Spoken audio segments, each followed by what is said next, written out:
Even though most of the academia's restrictions have significantly relaxed, I'm still a bit worried that the Matra might give her trouble. I need to stay here to keep an eye on the situation.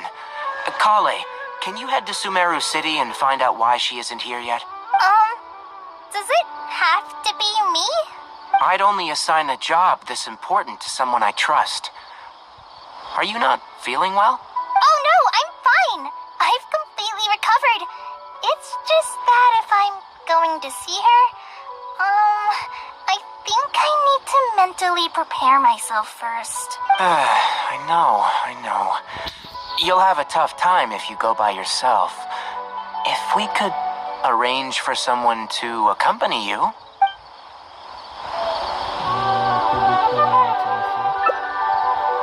Oh, hey there! It's been a while.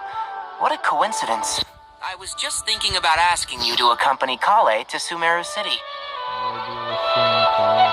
Sorry, that's not what I meant. It's just that this matter concerns research banned by the academia. Not the sort of thing you'd shout from the rooftops. Also, you happen to know about this situation. There are very few people I can trust to be discreet right now. After giving it much thought, I believe you're the most suitable person for this task. Research banned by the academia. It's complicated, and this isn't the best place to talk about it. We'll fill you in on the details once she arrives. You might have heard about her in Sumeru before. Her name is Faruzan, and she's a very experienced senior researcher.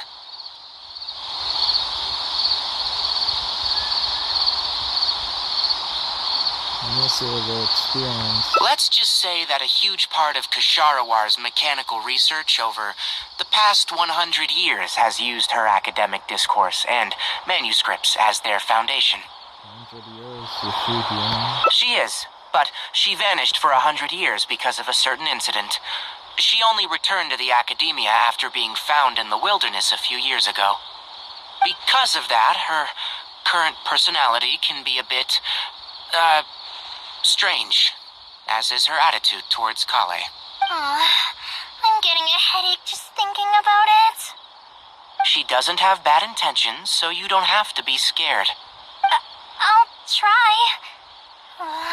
Really have to invite her here. Yes. Kasharawar and Spontamod researchers are often quite prejudiced, so I can't trust them with this matter. However, Faruzan isn't influenced by modern thinking. In our previous correspondence through letters, she indicated that she'd be willing to help. It's already past our arranged meeting time, but she still hasn't shown up. Did she get caught by the academia? I don't think so. With her personality, it's more likely that she got wrapped up in some sort of trouble. Anyway, can you go with Kale to the academia and check on Faruzan for me? Thank goodness. I was so anxious. I'm counting on you two. Kale, don't push yourself too hard. Our task is important, but not that urgent. If Faruzan really is in some trouble, come back and tell me about it. We can always reschedule our meeting. After all, if she's distracted by other things, it'll affect her ability to help us. All right, let's go!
on the road.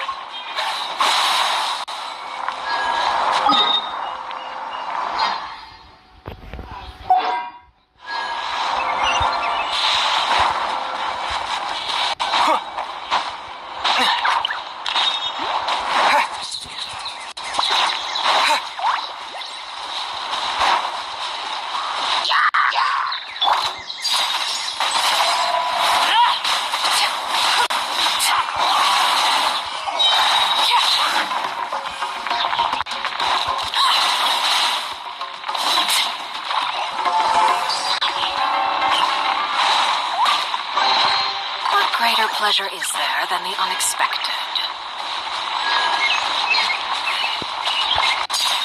Overruled. Witness my wrongs.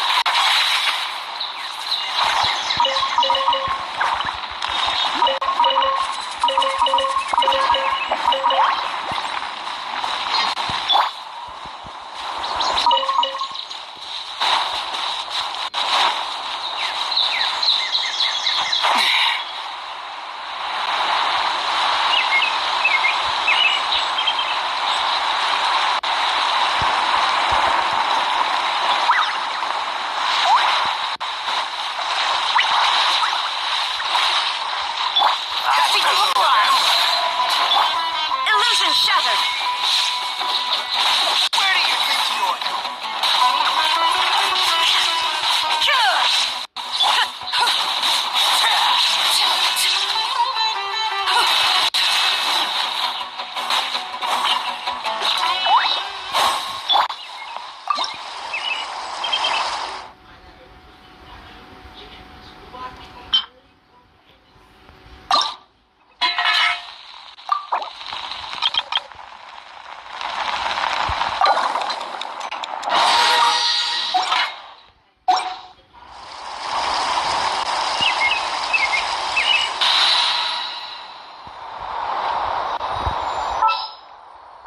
We'll discuss my fee afterwards. Gray clouds converge!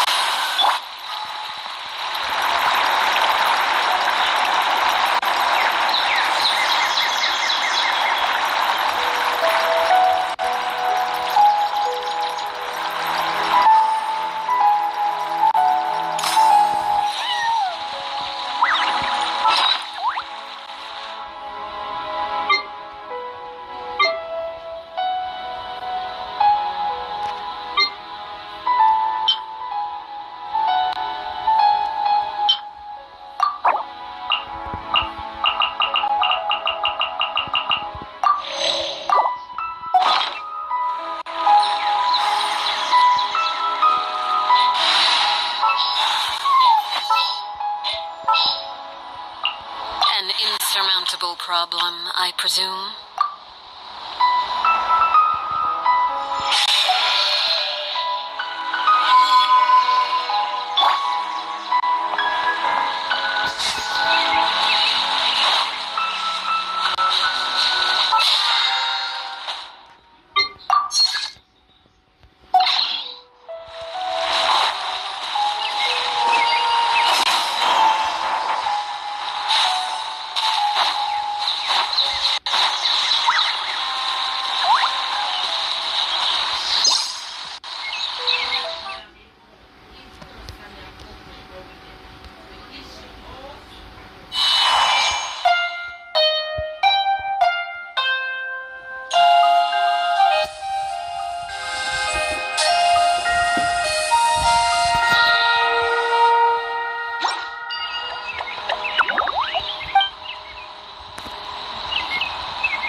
yourself. As you know, I'm sure. Hearing goes with age. Faruzan, I said that you need to give us an answer. Yes. And did you forget to add madam when you addressed me earlier?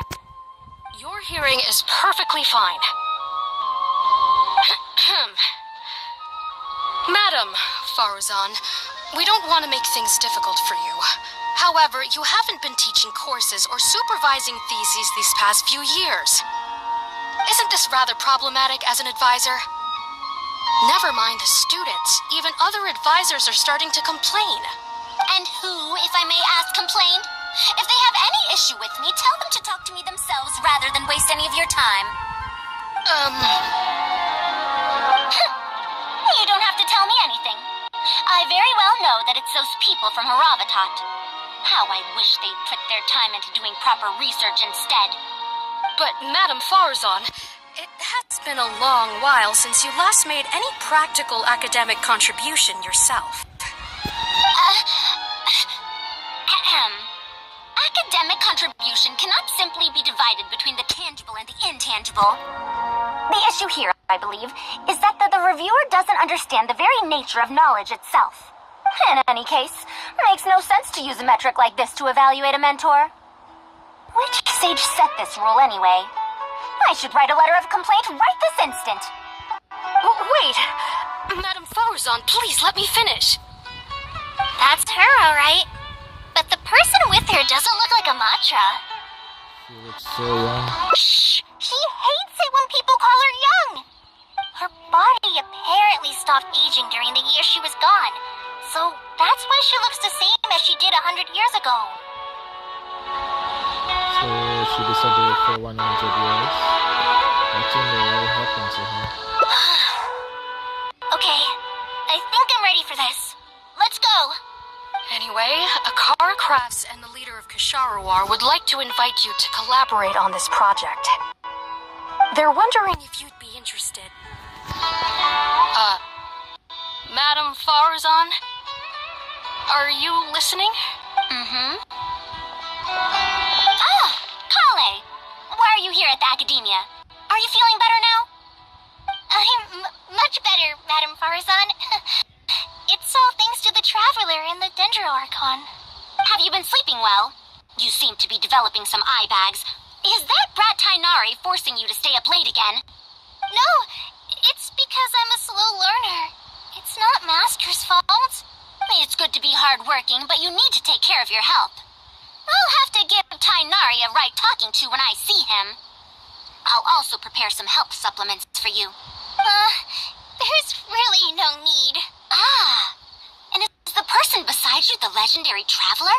Pleasure to meet your acquaintance, madam. Oh, I've heard much about you before. In fact, I've been meaning to meet you for a while now. It is thanks to you, after all, that the Academia is finally getting back on its feet. Even Kali's illness is... Madam Faruzan, I believe we were still discussing the collaboration with the Kara Crafts. I'd wager it's those Kasharawar dunderheads finding excuses so that I'd go to their darshan. Say no more. I have no plans to change my field of research. If you're this unwilling to participate in the collaborative project, you can also consider teaching a class.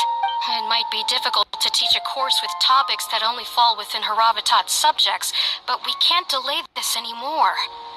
You can teach a course or participate in a collaborative project. If you don't do either, it'll be hard for me to persuade the advisors and students who have been complaining. This sounds like some internal academia dispute. Could you not give me a few more days to consider? This matter has been delayed for so long already. That's precisely the issue. If you don't give an answer today, I fear that someone will soon escalate their complaints to the sages. What a waste of free time these folks are. Now you two are here at Tainari's behest, I take it. I'm sorry, but given the current situation, it looks like I'll have to come over some other day. Well, it seems like she wants to say something. Please give me a moment to call you. Of course. she'll need some time to think as well.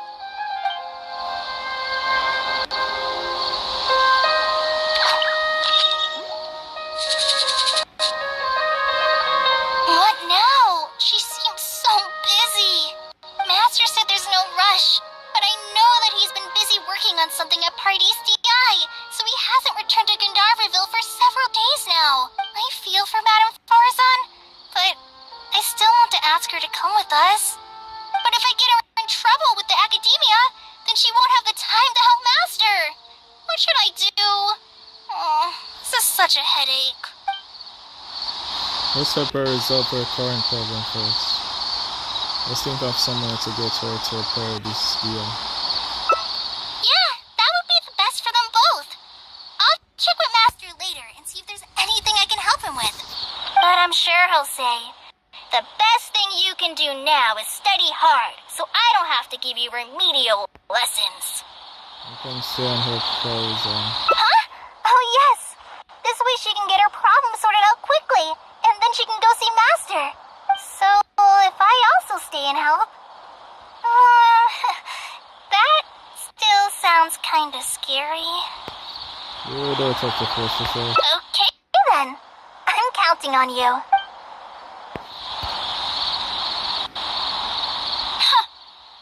I have to teach students from Haravatat or owe Kasharawar a favor. It strikes me that they might be even less happy about such a deal than I am. I think I can sympathize with them. We're back, Madame Faruzan. The Traveler said that he can stay and help you. Oh, why I couldn't ask for more. In fact, I'm rather curious about the type of person the Traveler is. You were the one who taught Azar a lesson after all. That said, will I be troubling you? Yes, Azar again. Oh. It's no trouble at all. Is that so? Good. It does so happen that I do have something I need help with. Now, should I apply to teach a course with Haravatat, or join the collaborative project that Kasharawar is proposing? Honestly, I don't want to choose either of them.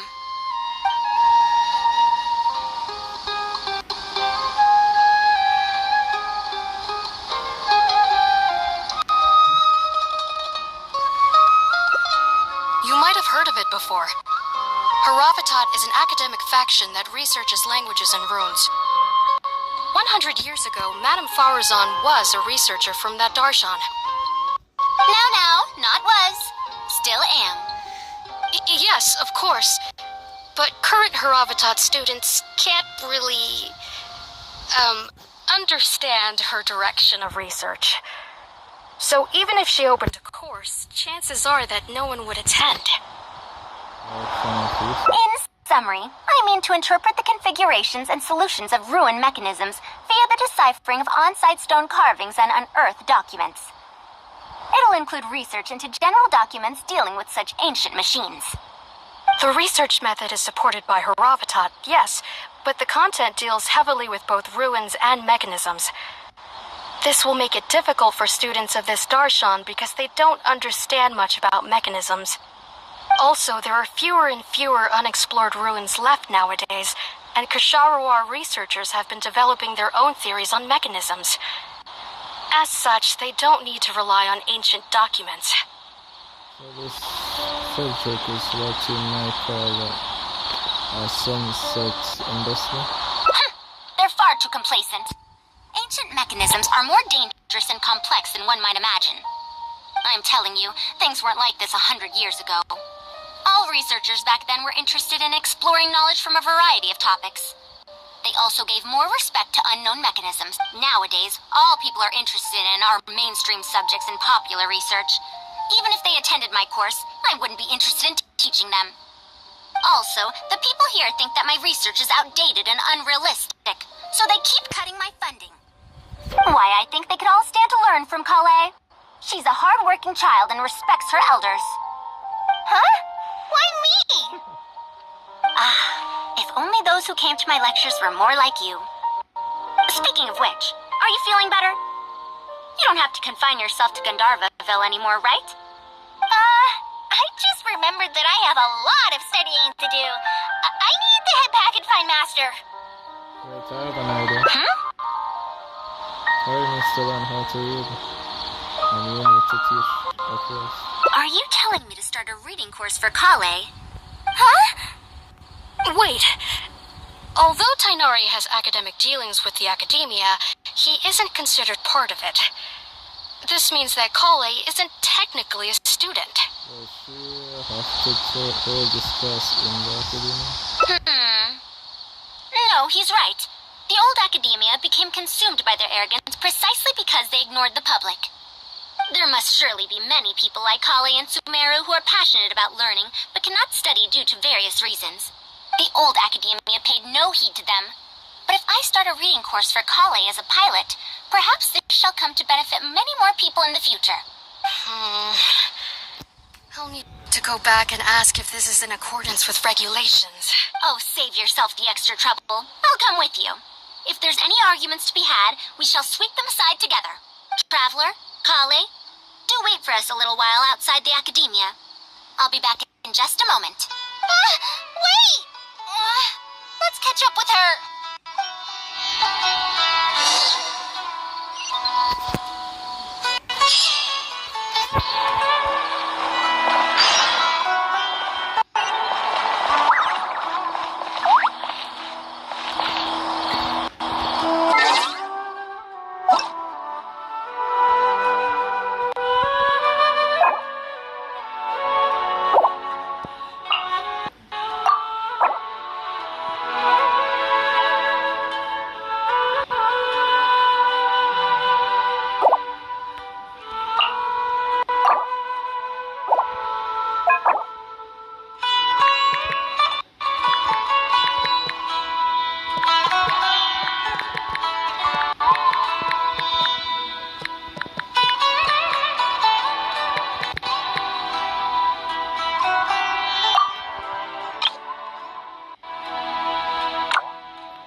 strong. Oh, how did things turn out like this? Did I end up giving her a bad idea? No, not really. Madame Faruzan is a brilliant scholar. Even Master thinks so. If she's really going to teach me how to read, it'll definitely be much better than me bashing my head against the wall. It's just that she can get a bit too passionate sometimes. I don't know how to handle that. Maybe it's because she wants to take me in as a student? It's just like that researcher said. The academia has completely changed during the 100 years that Faruzan was gone. I don't really get it, but it does seem like Haravitat's students aren't optimistic about the prospects of doing research with her. Students who are interested in mechanisms and applications of the elements generally enroll in Kasharawar and Spontamod. Madame Faruzan also refuses to accept random students just to make up numbers. She still hasn't found a student she likes, even after all this time back. But she seems to like my attitude toward learning, so she often asks me if I'm willing to become her student. It's because I'm a slow learner that I have no choice but to stay up late and study. Whenever she compliments me, I feel really guilty. It's not that. Madame Faruzan respects my choices. She hasn't been trying to persuade me, especially since she knows I need to rest and recuperate. She sometimes brings food to Gandharvaville for me, and each time she says that Master can't find out.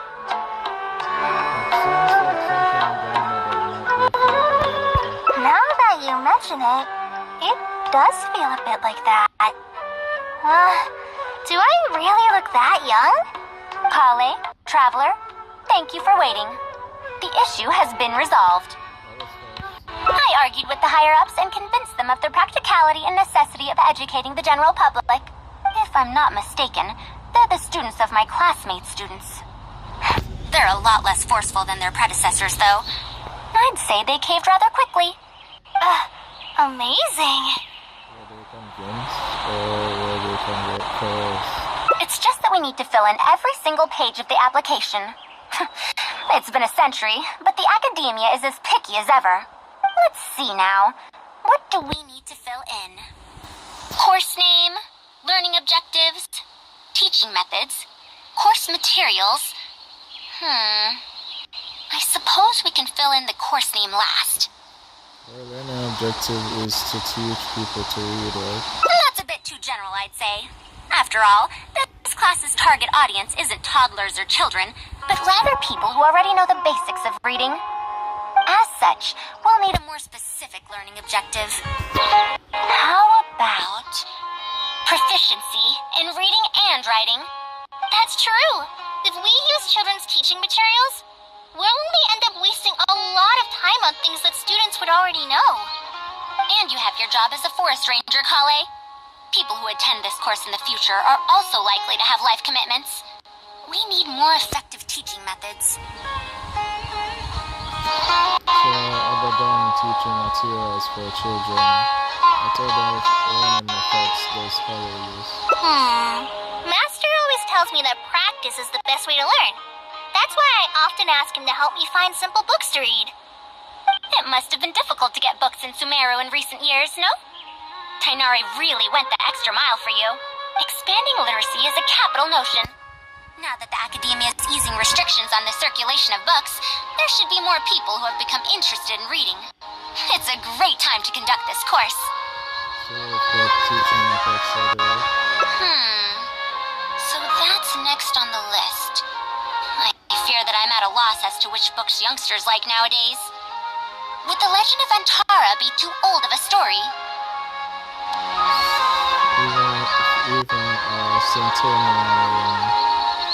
Centennial, Valkyria fans to Order. How old is that story exactly? However, 100 years.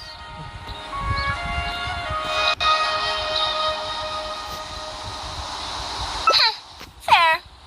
Kale, what have you been reading lately? Me? I've been reading light novels from Inazuma. I heard that ever since we were allowed to sell books in Sumeru again, some people set up stalls at Treasure Street to sell light novels. I've been meaning to go there and check it out. Light novels? This is my first time hearing about such a thing, but I doubt I will procure suitable teaching materials from the House of Dana. Treasure Street it is. Wait for us, Madame Faruzan! You wouldn't think someone as fast as her is over 100. Let's pick up the pace and catch up to her.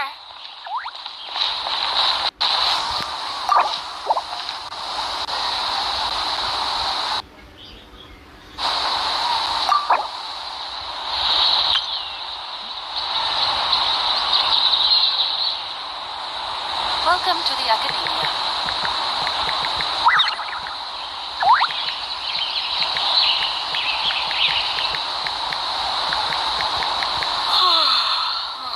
The daylight hours really drag on.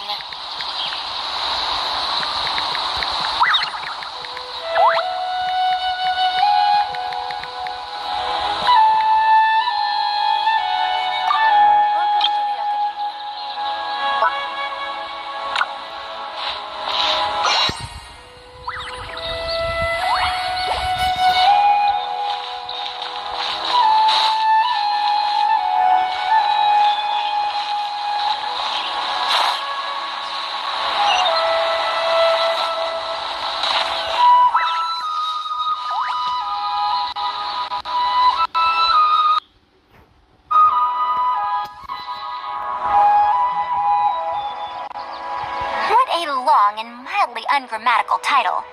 And why is the cover so colorful? Is this your first time seeing a light novel, ma'am? Oh, they're the most popular of books nowadays. Would you like me to recommend something? Fine. One shouldn't judge a book by its cover after all. May we browse through the books here? Of course. Why don't you try this one? It's Outlander Brigade, When the Wind of Death Blew Towards the Blonde Samurai. That this book's author describes action in vivid detail. Now I've only skimmed through a few pages, but it feels like it's all fight scenes. There are only subjects and predicates, and the syntax is a tad simple. Subjects? Predicates? The protagonist just ends up fighting in every scene with no proper build-up. Will anyone even enjoy a story that's only comprised of fights? How about... the good thing about being reincarnated as a hilly churro is that I only need to eat sunsetias to become stronger. A reincarnation isekai story? Those are pretty popular right now. Isekai?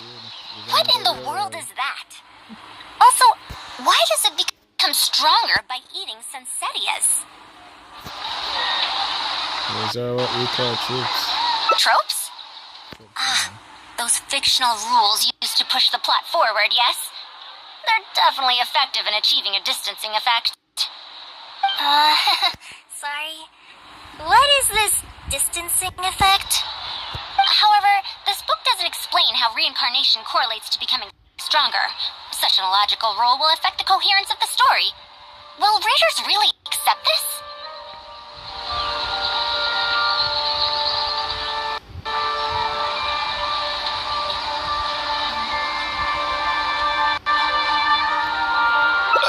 How about this? I had to fight tooth and nail to get this in stock. Oh, that's the latest volume of Oniburo. Now that's a rather normal title length. Oh, Kale, do you like this series? Yes, but I don't like it that much. We clearly recognize it as the latest volume of Customer Games. Madam, are you going to use this series as teaching material? Let me see. The dialogue flows quite well, but there are too many phrases here that I don't recognize. Third eye of perception, illusory mirror, and so on. Are these terms that are tied to tropes? I also thought those names were strange when I was reading them.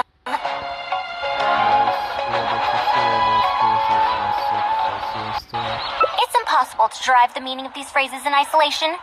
Also, their morphological properties are quite Pedestrian, really?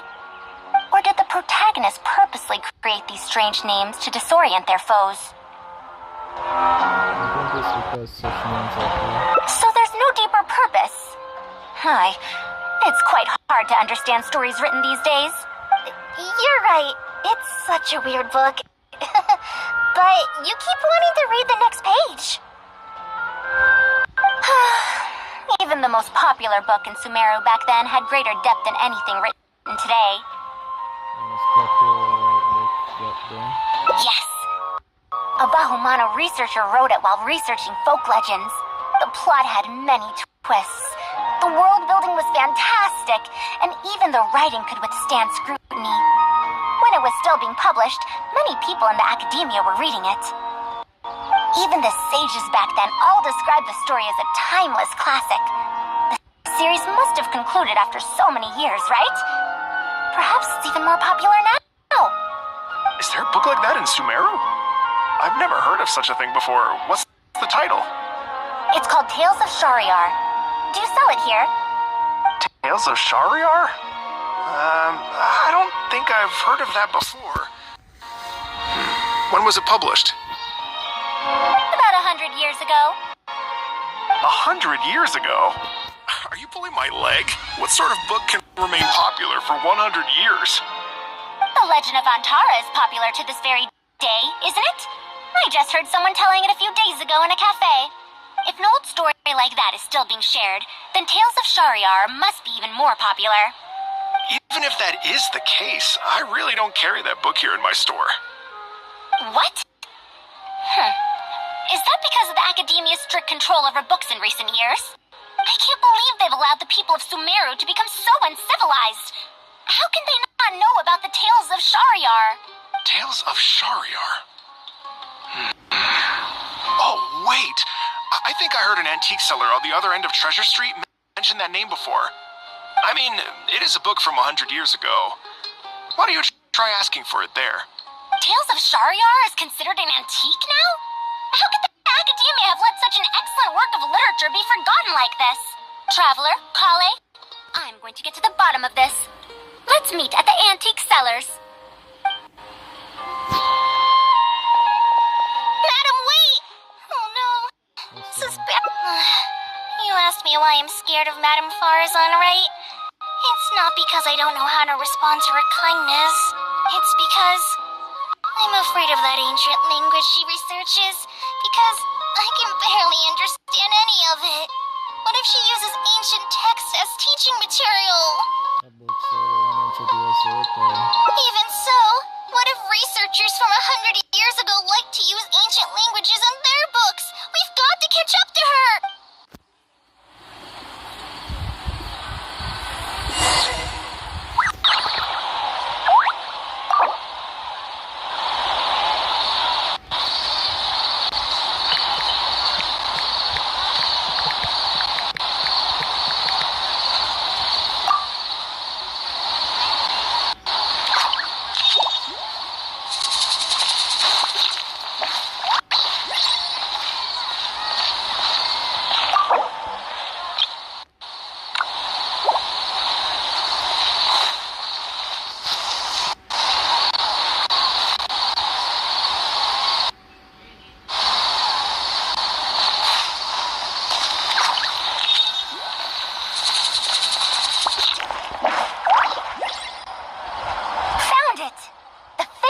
Of Tales of Shariar. Wow, you actually found it. I never thought this book would ever get sold. All right, that's our teaching material secured. We also now know what to call this course. Analysis of classical texts. After all, this book is definitely worthy of being called a classic. Can I take a look? Luckily, the language being used here isn't ancient at all. I can recognize a few words here and there. Huh? But why aren't there pictures in this book? As long as the writing is good, readers won't need any illustrations to imagine the scenes. Worry not. I shall thoroughly explain the difficult sections. You'll like this book. I know it. After all this time, I wonder if Aaliyah and Aziz ended up together. And who obtained the desert gem in the end? Sir, do you have the subsequent volumes of this series? I don't think so. Is that so? And here I thought I could finally read the ending. Never mind, I'll keep searching for the later volumes myself. If I'm to use it as a teaching material, it's better to start earlier in the series. Where are the first 4 volumes? Why aren't they all together? I don't have those either. Actually, this is the only volume I have. Is this series really that popular? No. It's not popular at all. Rather, there's absolutely no demand for it. No demand? Impossible. Back then, I'd come across at least 3 groups of people talking about it during a single stroll at the academia. Seriously? No one told me that this book was anything special when I first got it. Where did you get this from? Can you still contact the seller? I'm afraid not. This book was sold together with a whole bunch of antique furniture. I didn't even notice it initially. Otherwise, the mantra would have come knocking. Wait, is this book actually worth a lot? It can't be, right? I'm afraid not. That's impossible. No matter how strict the academia was, there's no way Tales of Shariar could have fallen into such a state. I do remember a passerby skimming through the book a few days ago. However, he simply sighed and left. He sighed? Why would he react like that? Given the quality of Tales of Shariar, he should have been entranced after a single glance. I'm sorry. Traveler, Kale, please give me a moment. I'd like to look through this book first. Oh, why is there another misunderstanding between Ali and Aziz? Also, why is there no mention of the desert gem at all? And a new character is introduced with no foreshadowing at all? Also, what are all these new names and terms? Is this really the Tales of Shariar I know? Well, that passerby reacted in much the same way. What's supposed to be in case? It's Mada from the cafe over there. You know, the fellow who spends all day telling the legend of Antara. Since that's also a very old story, maybe he knows a thing or two about that, Tales of, whatever it's called. Then let's go ask around at the cafe. Huh? Madam Faruzan? Huh? Oh, yes. Let's go.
Another day, another empty room. Excuse me? But are you Mata? Yes. Are you here to listen to my story? Well, we actually came to ask about something else. I see. Sorry. It's fine. I'm used to it, more or less. So, how can this terribly unpopular storyteller help you? Do you know about Tales of Shariar? Huh? Tales of Shariar? Why, I can barely remember the last time anyone talked about it. My master always talked about how incredibly popular that book used to be. However, I tried reciting a few chapters of it at the cafe, and I found that it's even less popular than the Legend of Antara. Your master? Yes, the one who taught me how to be a storyteller. He said that Tales of Shariar was written by his master's master's master. He also said that this great-great-grandmaster was an academia researcher, and that even the sages liked the series. He wrote 4 volumes back then, and the reviews just got better and better. You couldn't find a single person in Sumeru who hadn't read his books. And then? What happened next? Why doesn't anyone know about Tales of Shariar now? Oh, it's hard to tell when it comes to trends. One day everyone likes stories like that, and the next day their tastes change completely.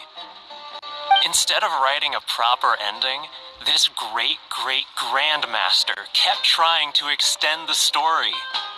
To tap into popular trends, he added a lot of tropes. Then, starting from the 5th volume, the reviews started to go downhill. How could that be? Then what happened to Tales of Shariar in the end? In the end, there's no ending.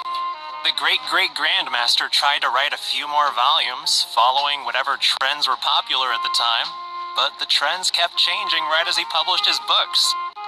He got so infuriated that he stopped writing altogether and focused on his research instead. What? So there's no ending? The readers didn't care?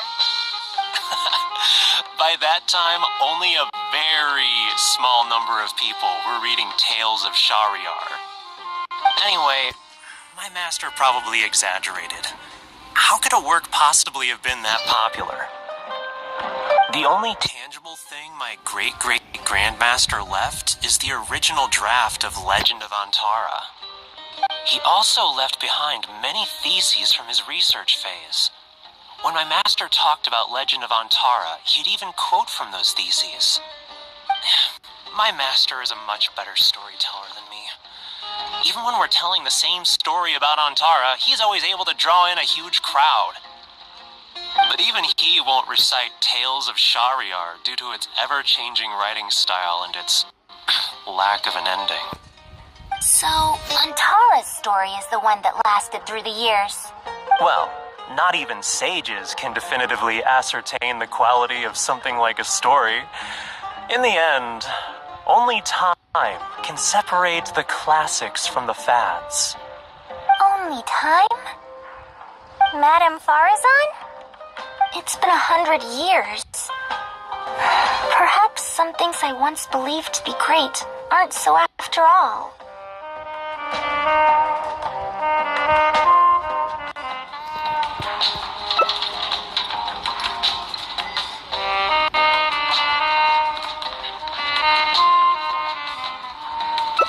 Yeah! Master helped me find a lot of famous books at first. But in the end, I realized that I couldn't get into them. No matter how good those stories are, I can't improve my skills if I can't bring myself to read them in the first place. I think the best books for me are the ones I like. Huh. Indeed. That is true. Readers' interests and trends of the time are not things that are so easily predicted. What was popular 100 years ago could be completely forgotten in modern times. And yet, 100 years, as far as history is concerned, is but a blink of an eye. If Tales of Shariar hadn't chased after trends and instead stuck to its original style from start to finish, it might have stood some chance of gaining renewed popularity. No, even if that didn't happen, at least it would be a work that was true to itself. Huh? Our conversation just got a lot more serious. I don't really get what you're talking about, but it does sound sensible. Looks like I also have to hang in there and tell Antara's story well.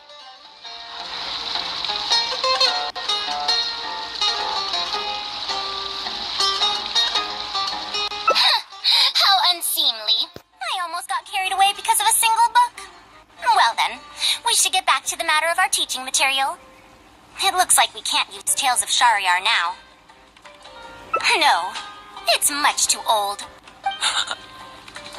Oh.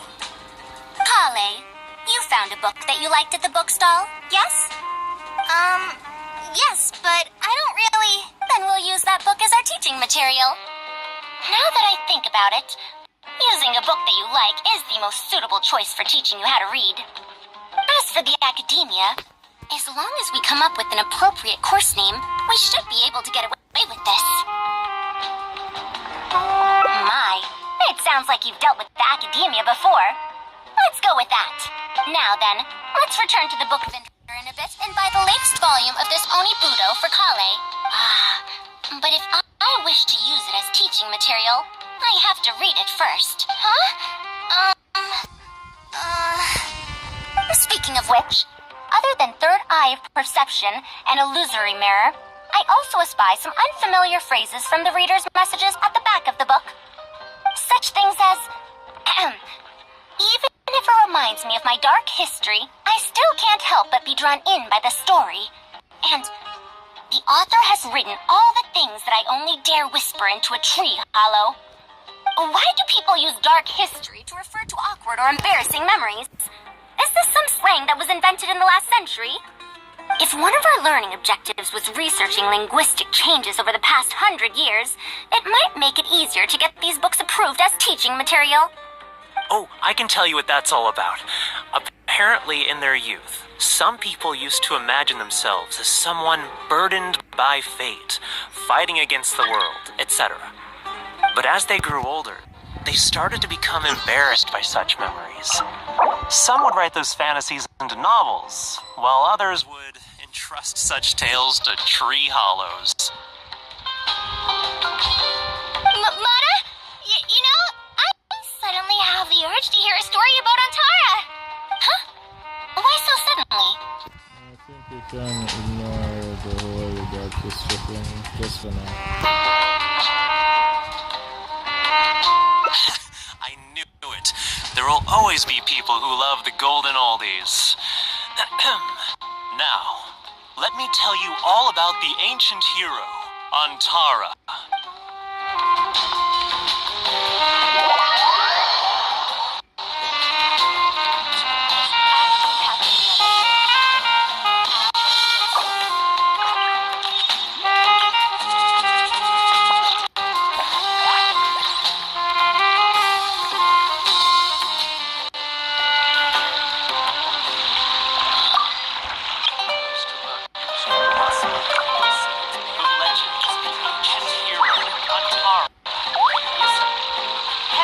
Everybody going.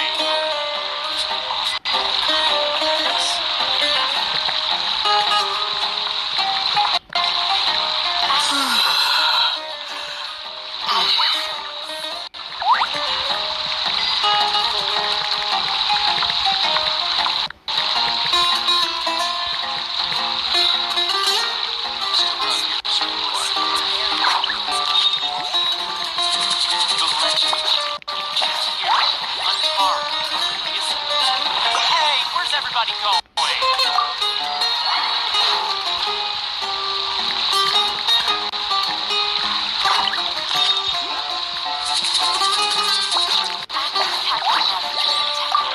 At your service.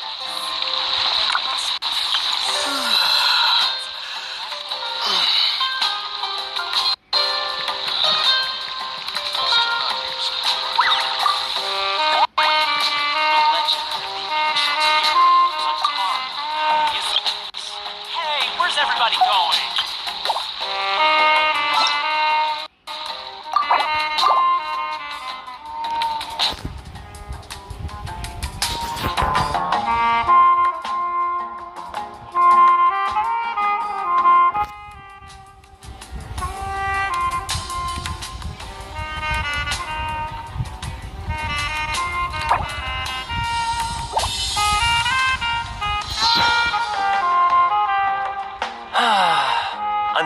Excuse me? But are you...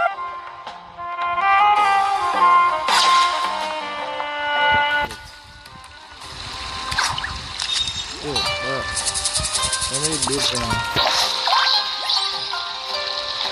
Nobody even skip out anything new, bro.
The legend of the ancient hero, Antara, is...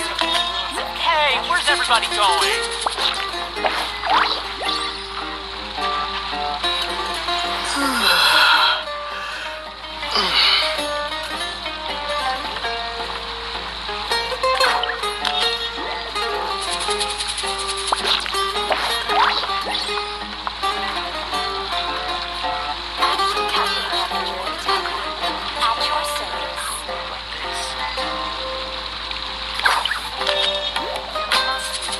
The legend of the ancient hero, Antara, is... Hey, where's everybody going?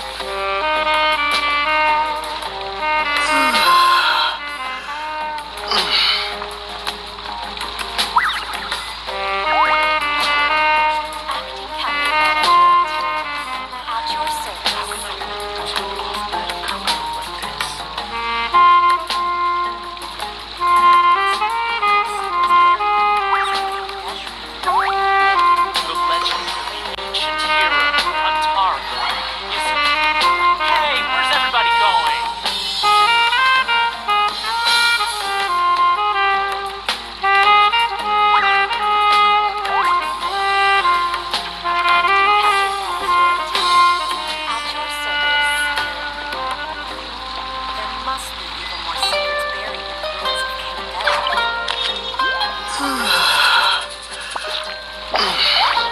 The legend of the ancient hero, Antara, is... Hey, where's everybody going?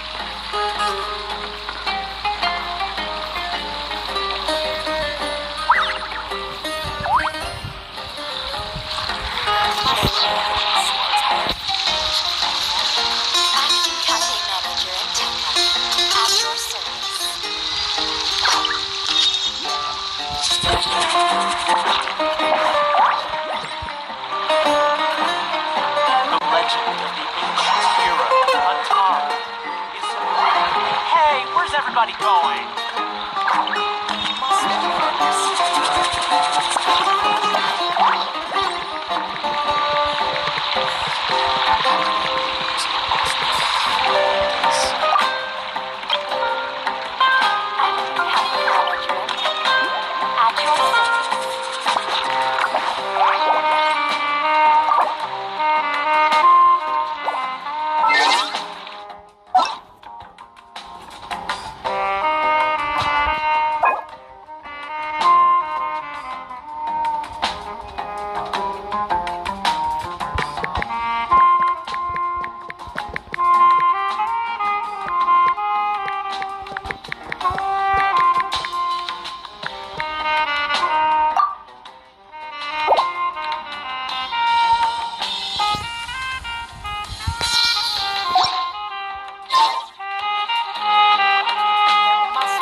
Yeah.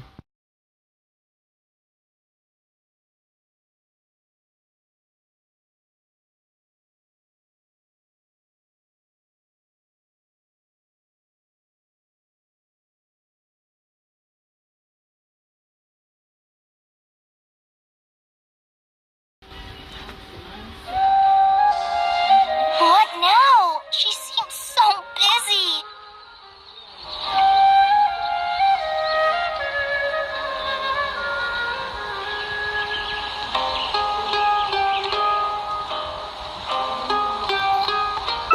Yeah, that would be the best for them both. I'll check with Master later and... I don't know if Tainari's told you about this before, but while my research involves learning about ruins and the mechanisms within them, I don't belong to Kasharawar, which specializes in researching mechanisms, nor am I in Spontamod, which specializes in researching energy flow. Instead, I'm part of Haravatat, which specializes in languages and scripts.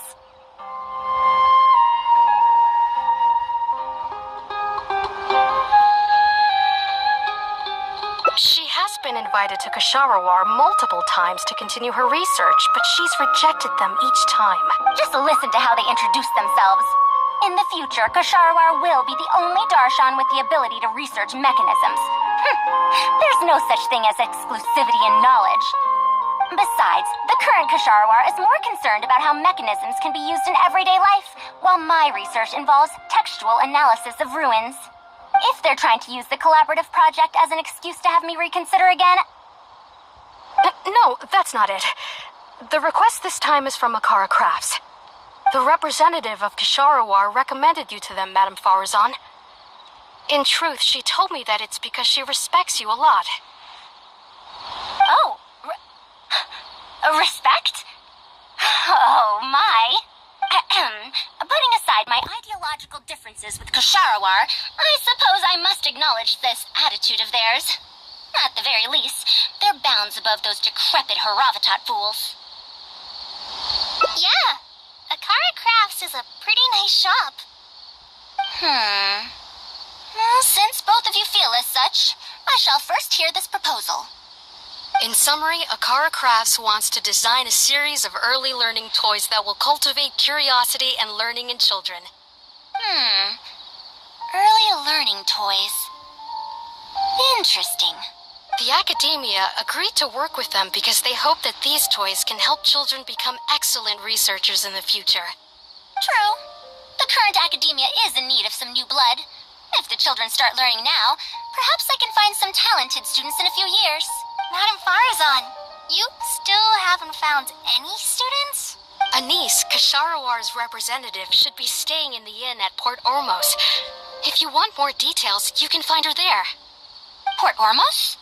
Now there's a place I haven't been to in a long time. I wonder how much it's changed. I probably can't join you since Port Ormos is a little far from here. I should probably go back and report to Master, and then review today's homework. No worries. Go do your homework, Kale. Once I'm done with everything here, I'll head over to Pardistii. That's okay, though. Thank you. Why, I'd even call this a rare chance for a curious researcher like myself to observe the legendary traveler up close.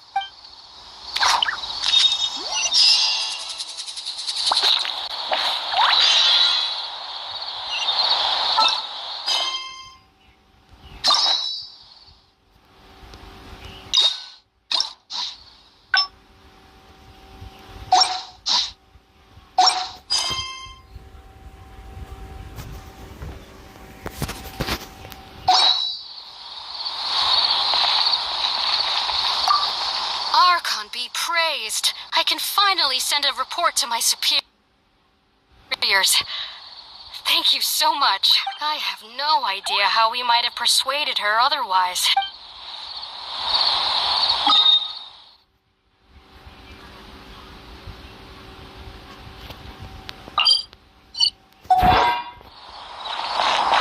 Huh? What are you talking about?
don't do explosive diving there.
Sometimes you just need to give up an unrealistic dream.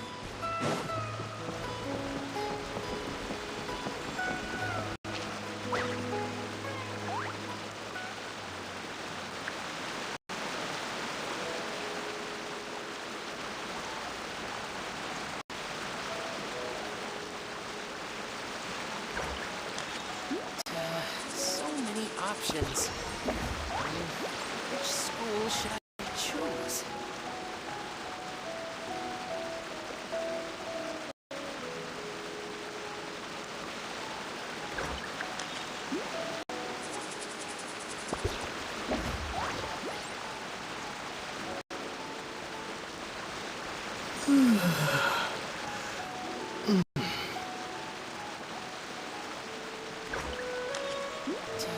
So many options. Which school should I choose?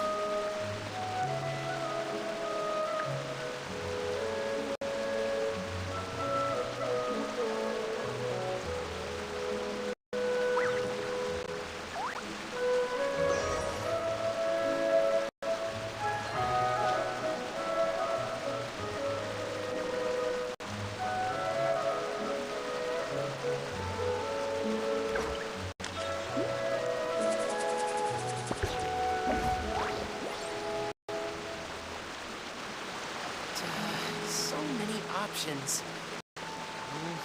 Which school should I choose?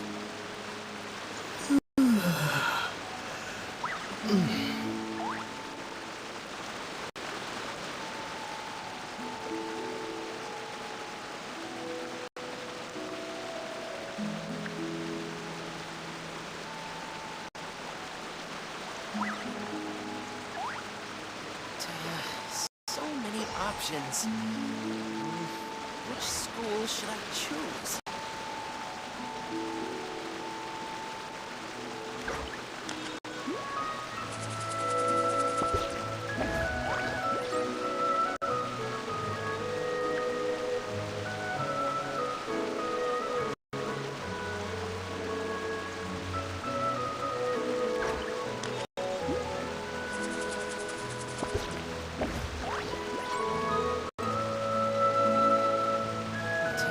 So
Madam Faruzan!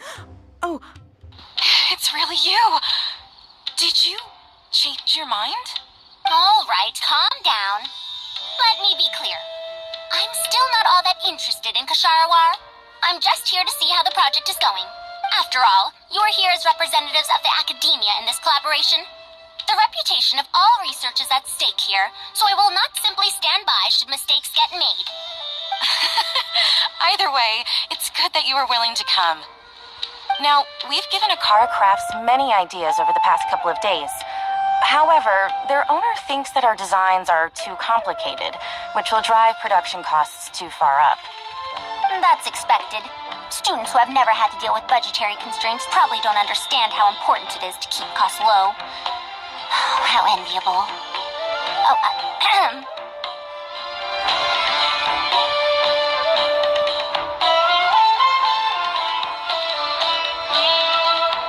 If you join the Kasharawar, your budget will be as big as you want it to be. I guarantee it. That's enough. I will not repeat myself. Take me to Akara Crafts owner first, if you please. All right. He's usually at the slope up ahead recruiting volunteers to test out his toys. Let's just head over.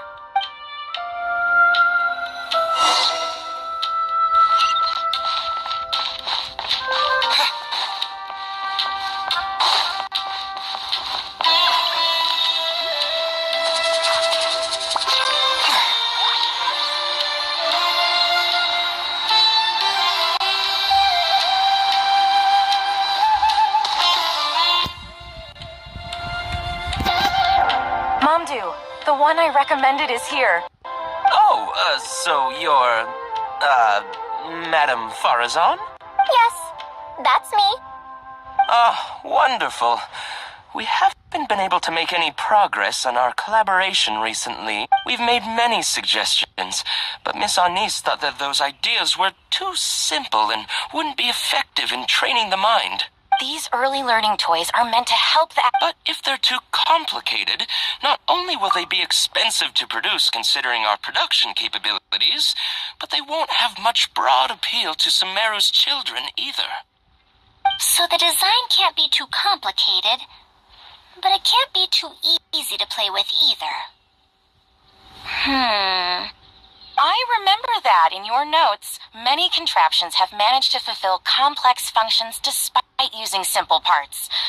Maybe we can do something similar with these early learning toys. The contraptions in my notes? I didn't create those. I simply took the contraptions in the ruins apart and analyzed them. But now that you mention it, the ruins did have things like that. Do you have a pen, paper, and scissors? I'll make a paper prototype. You have an idea already? I suppose I should have expected as much of a respected academia senior researcher. We do have those, yes. Please, help yourself. Oh, you're done already?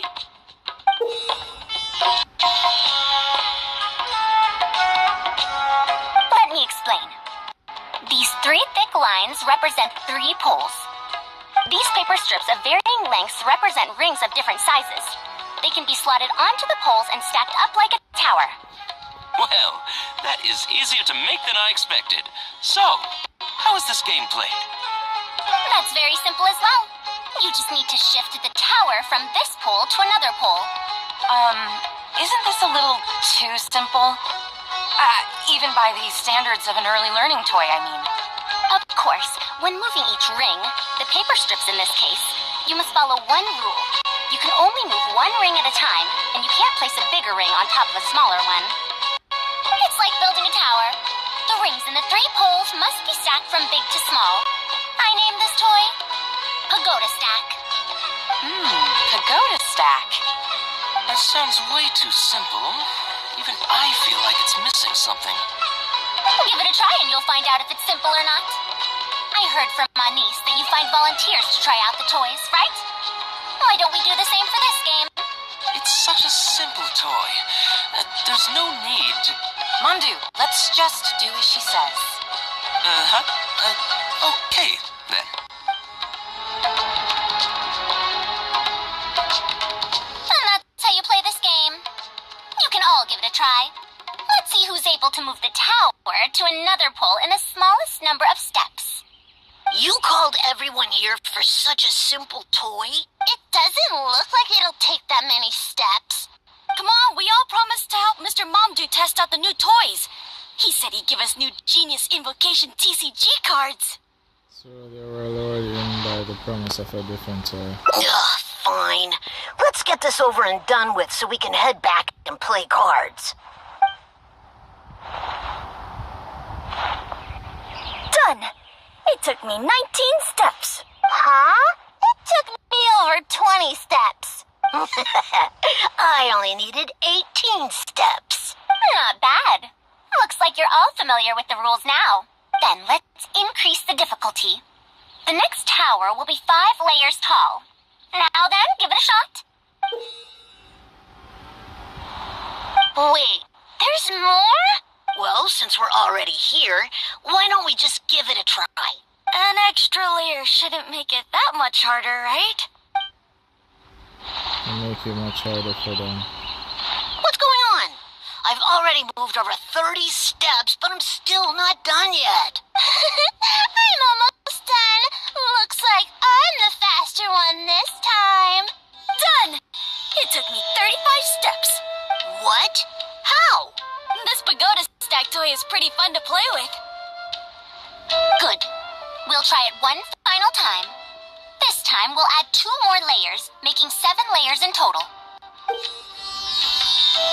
Mamdu, we've still got quite a few paper strips here. Why don't you give this a go as well? Do you need that many steps for something this simple? Let me try. Madam Faruzan, allow me to try it as well. You were looking at it quite seriously just now. Are you starting to understand the principles involved? I think so. If you want to test out your hypothesis, you'll just have to play and find out. Got it. We don't have enough paper strips left for you, Traveler. However, by the looks of things, you seem to have the game figured out. Why don't you guess what the lowest number of steps needed to solve a 7-layer pagoda stack is?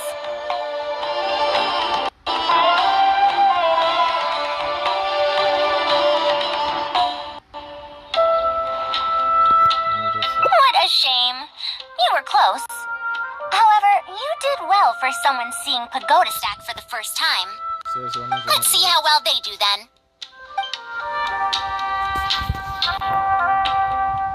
If I move this small ring, then the big one won't be able to go on top of it. Oh, this is going to take more steps than I expected. I've lost count of how many steps I've taken. This got a lot harder. I solved it! Madam Faruzan, it takes 127 steps in total. That many? But there are only 7 layers. For every extra layer in the pagoda stack, the move order you need to consider becomes much more complex, and the number of steps required will at least double. More accurately, it will require double the steps, plus 1 each time. You did well. You didn't underestimate the principles behind it just because it's an early learning toy. The complexity of any given contraption isn't determined by the number of parts it has. The way the parts interact and the rules behind how it operates are important too. Oh, I see. No wonder you emphasized in your notes that no contraption should ever be underestimated. I see. So even a simple toy can become complex with the right set of rules. That's right. The rules used for pagoda stack are the simplest kind when it comes to ancient contraption making techniques. I could spend some time picking out all those machines that do something similar and write you a reference book. Once that happens, you can give the volunteers the reference book and paper prototypes and find out which toy is the most popular. Do you have any other toys? Yeah, when can we play with them? In about 2 days or so, I think. Anise, if you're free, Can you help me with the illustrations for the reference book? Of course. I'd be honored. 2 days should be enough for us to find more volunteers. Then we can organize a huge conference here, at which we can announce which toy we'll be making. You'd be most welcome. We need more people to get a healthy range of opinions. The more, the merrier. Thank you for coming here with me today. I'll walk back with you.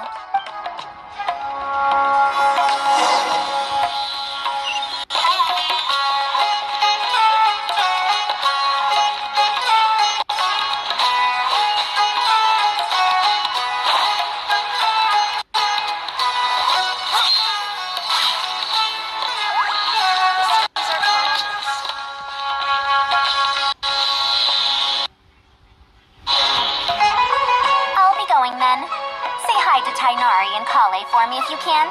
Once everything here is settled, I'll make my way over to Pardistii as quickly as I can. You want to ask why I'm unwilling to join them, yes? Putting aside the fact that they're too full of themselves, I actually have no issue with their research methodologies and approach. After all, knowledge is either right or wrong. Superiority and inferiority do not come into the conversation. All researchers are just doing their best to shed light on the unknown in their respective fields of expertise. No matter what corner of the unknown they shed light on, it's a step forward for us all. Because I believe wholeheartedly in that principle. Even if the others call my research useless, as long as the knowledge I gain from it is accurate, it could become useful in the future. In the end, useful and useless are concepts that shouldn't be used to evaluate knowledge. When I first started deciphering ancient documents, I didn't think about how it'd be useful to Kasharawar. That's why there's no need for me to join them to do useful research. I'd rather stay in Haravatat. It's much more convenient for me to access the materials I need for my research here. Still, the funding that Kasharawar has offered me is so hard to get in Haravatat. Perhaps if this collaborative project goes smoothly, I can even ignore Haravatat and ask for a higher budget directly from the academia.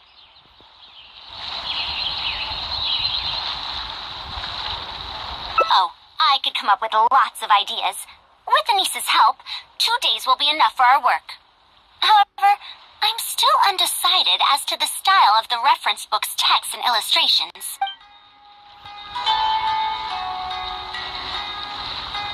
You're right. If no one understands the reference book, it doesn't matter how detailed it is. It's better to make it simpler and fun so that children will be interested in the subject.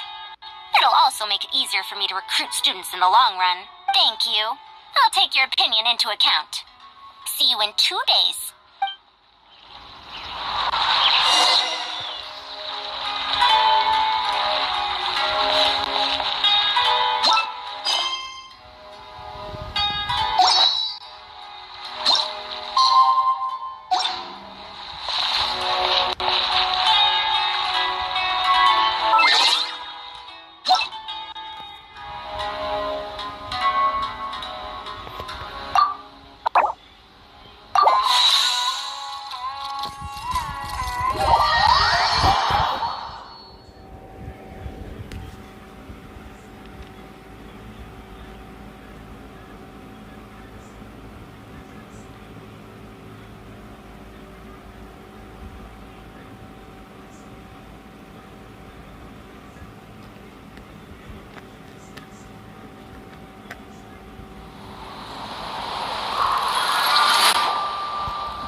Because if he was smart, he would at least use his king to kill my rook.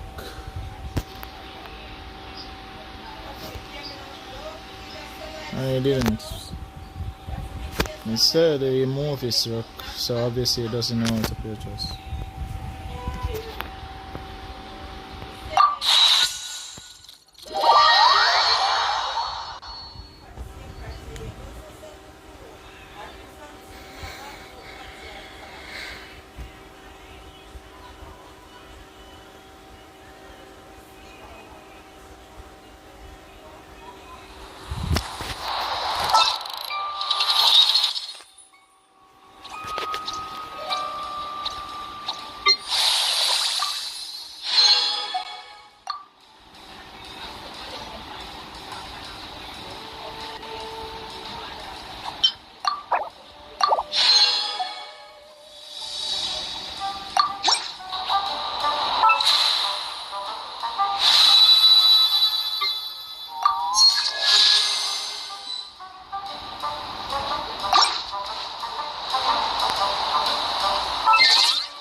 adds up.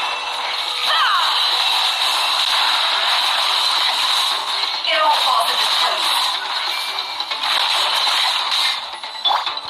Boris, protect. You on this? No more lies. Let's see what you're made of. Can't hide the truth.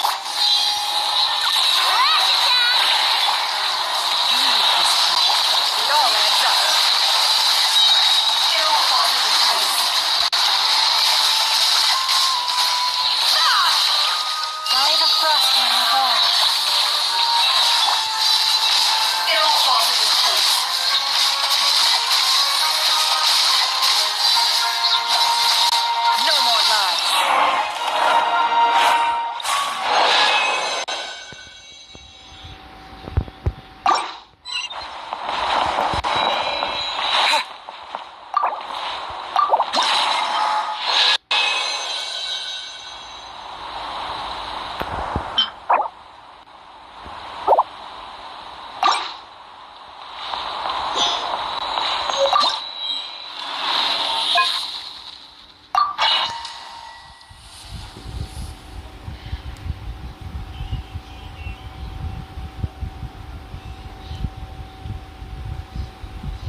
for the everlasting first. It all adds up.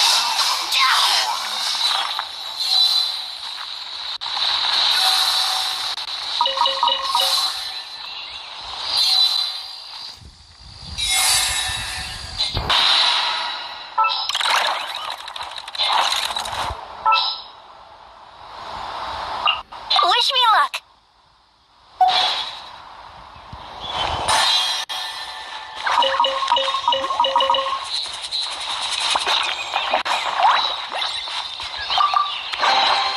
That looks like it's worth a pretty sum. Relax. Your secret's safe with me.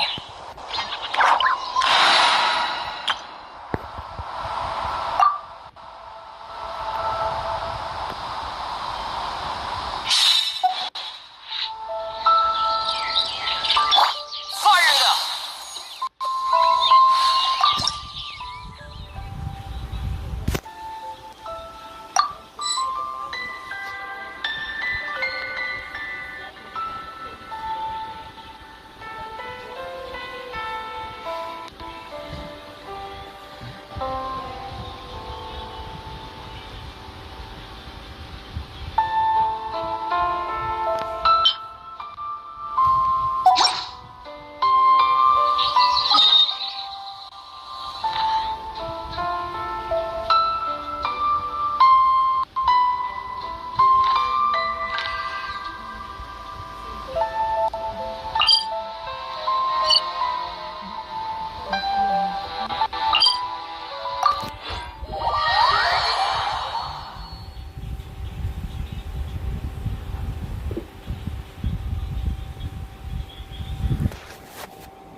Don't run on the ice, because if you fall down, I won't help you up.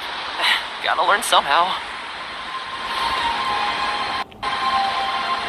Hey, how about we go for a nice meal sometime? My treat, of course.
Glad to be working with you.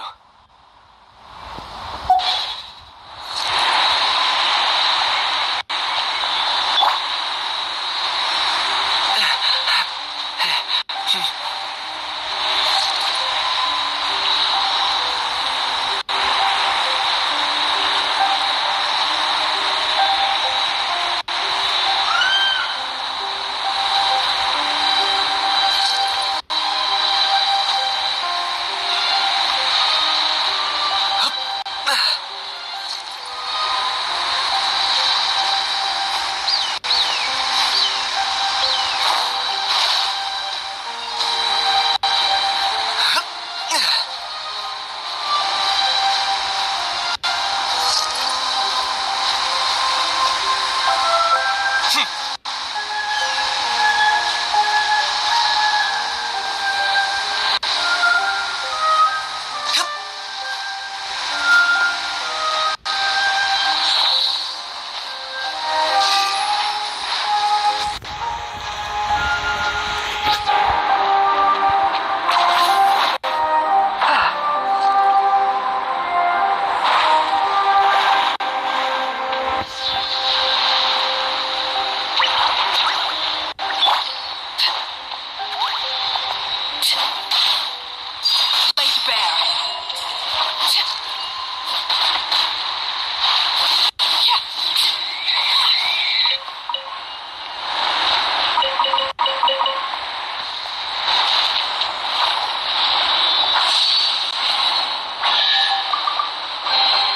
greater pleasure is there than the unexpected?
You want me on your team?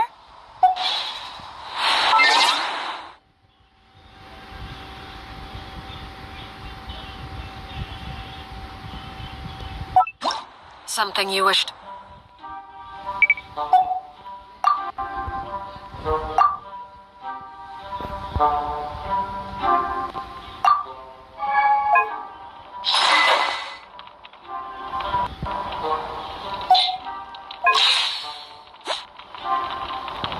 Oh, ow! Where did that come from?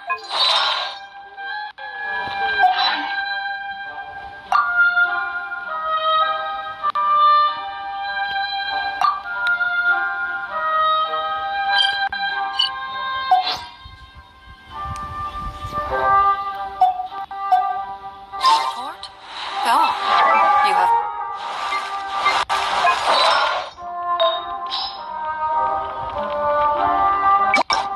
I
from.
it!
Benny's adventure team, assemble!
Here's Becca!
Leave it to me!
Something with which this is where you fall. Transfixed!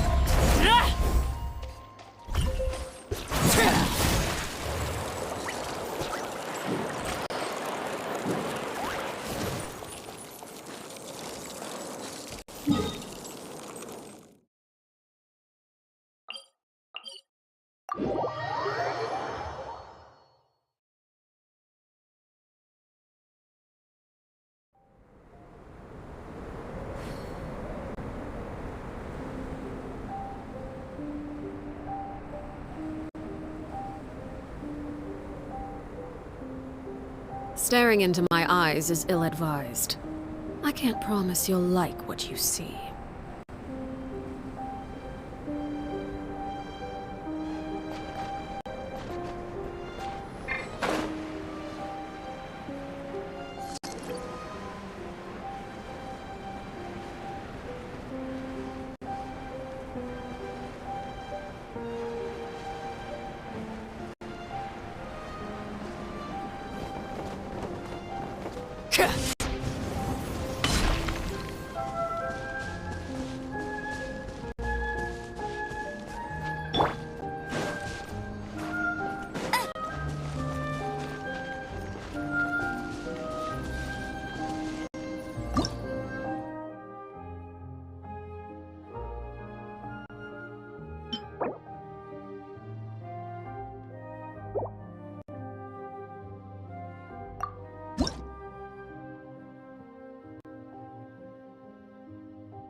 You want me on your team?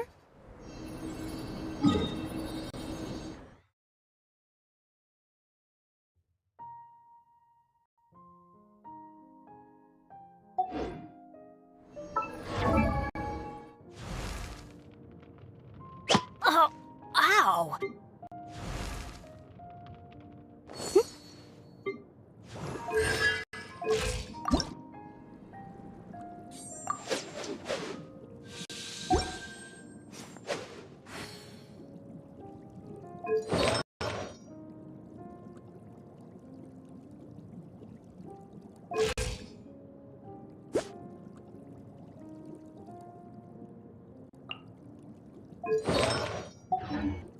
Oh, ow!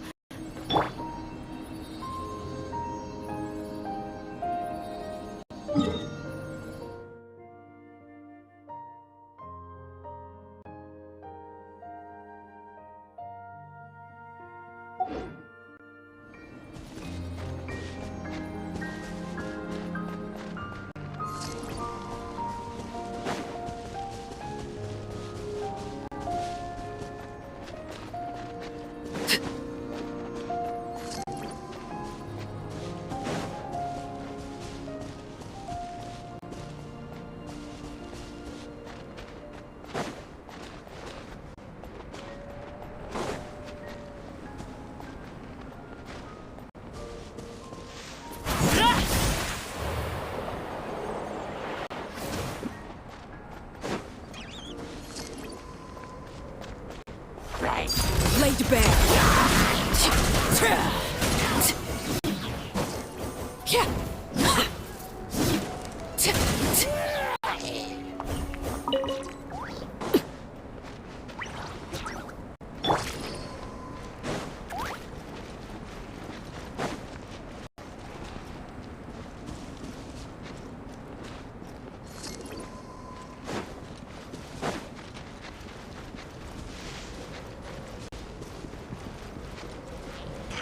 We go! Transfix! Everybody stand back!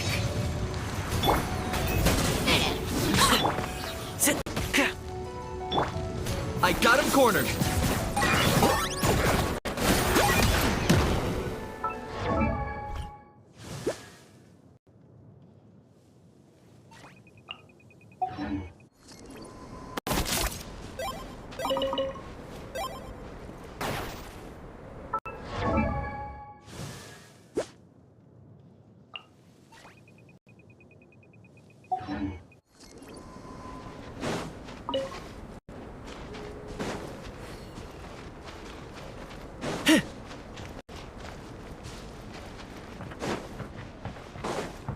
Is this really necessary?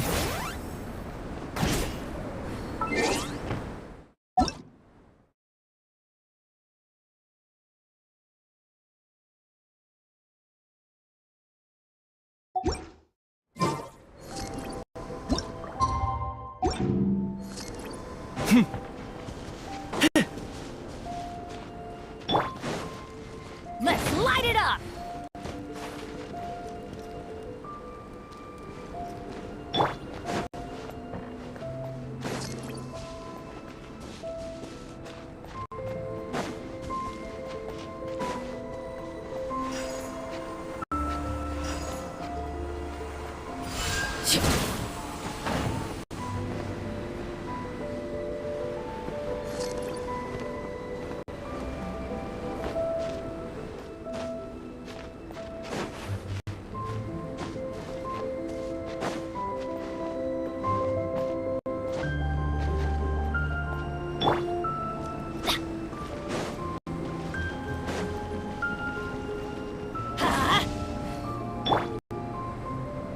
Don't get too close!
target.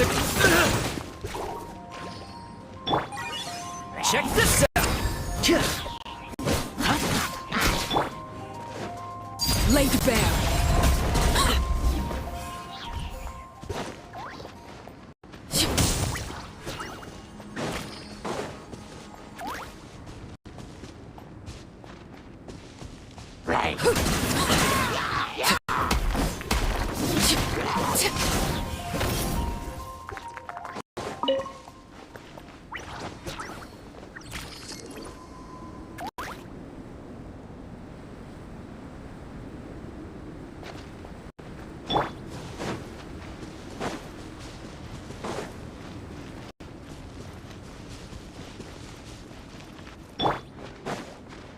Fire it up. I got you covered. I got him cornered.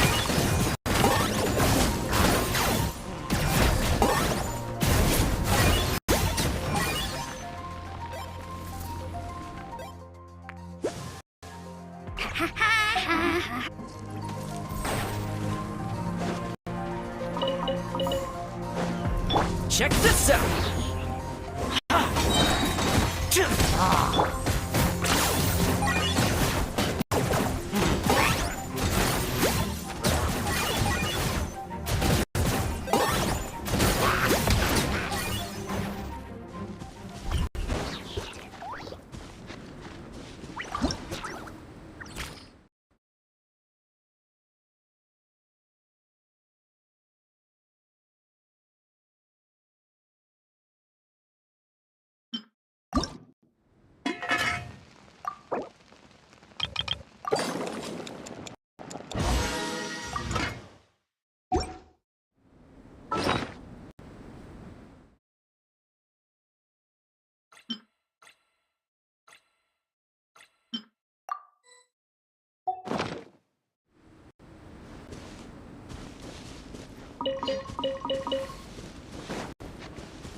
Transfixed.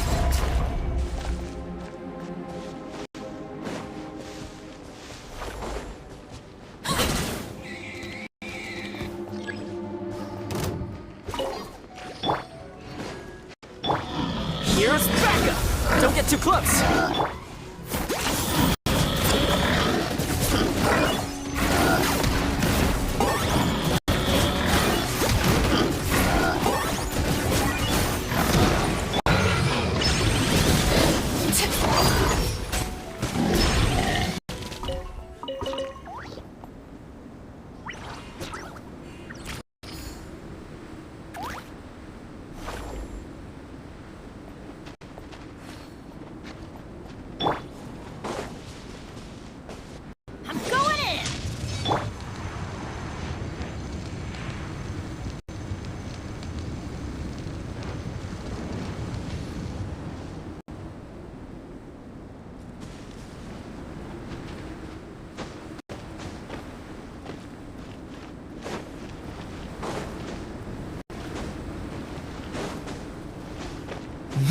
Yeah.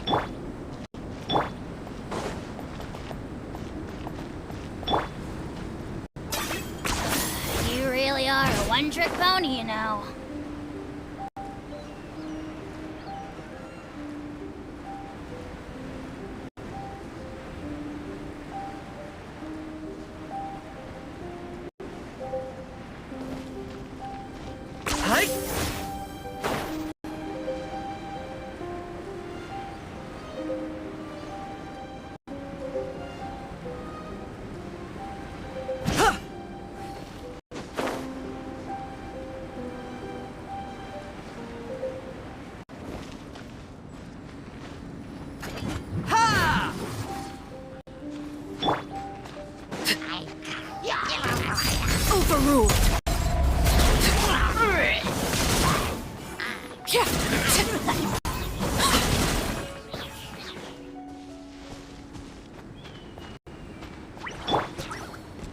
Reporting fire!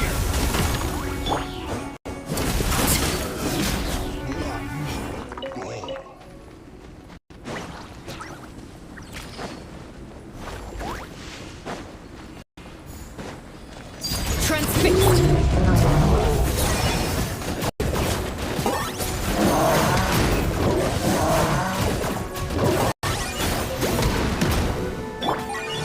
Teamwork is dreamwork! Bow before your king!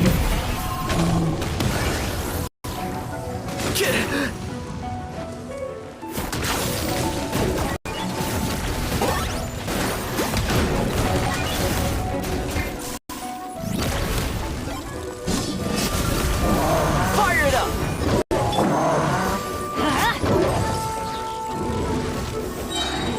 Everybody stand back! Locked on!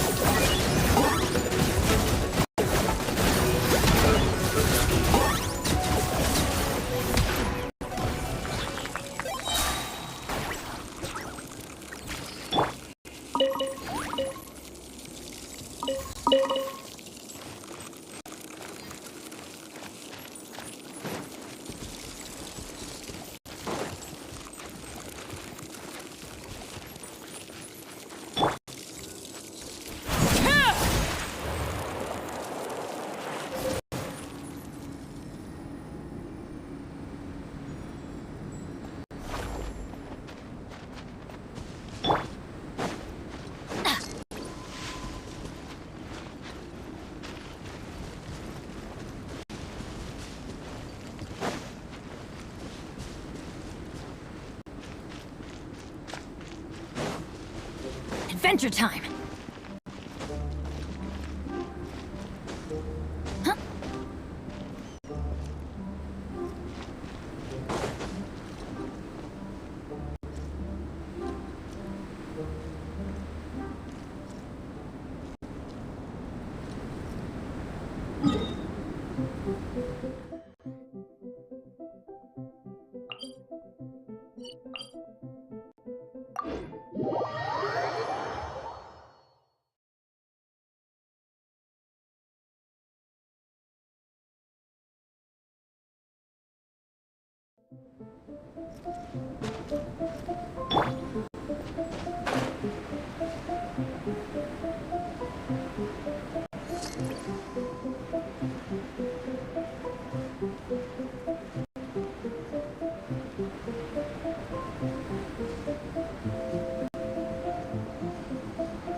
You really are a one-trick pony, you know.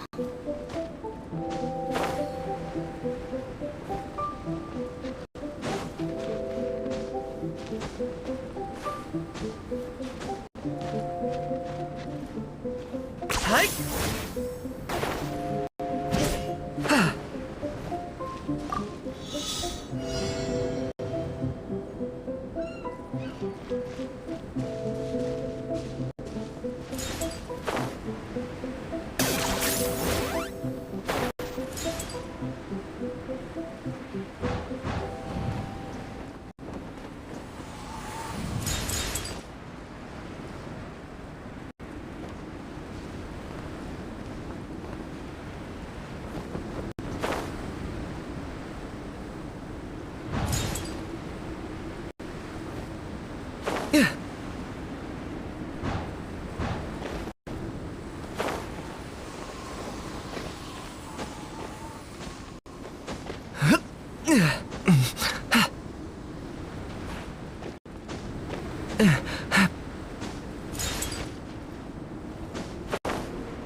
You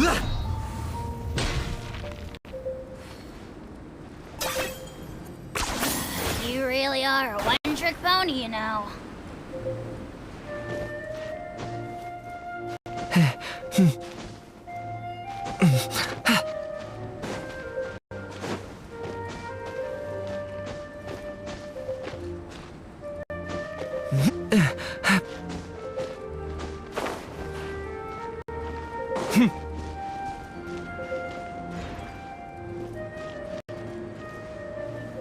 Are you running away?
Here's how I allocate my energy on a job.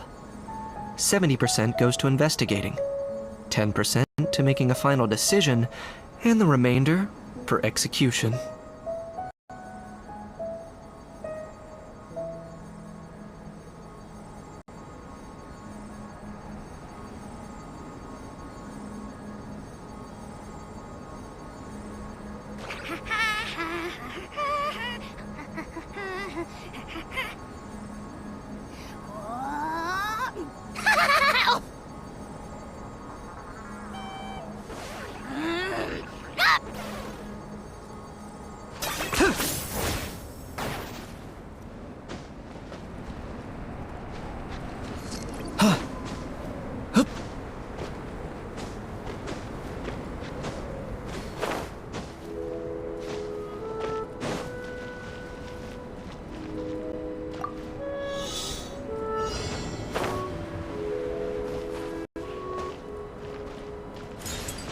Is this really necessary?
Do I get a share? You actually want this trash?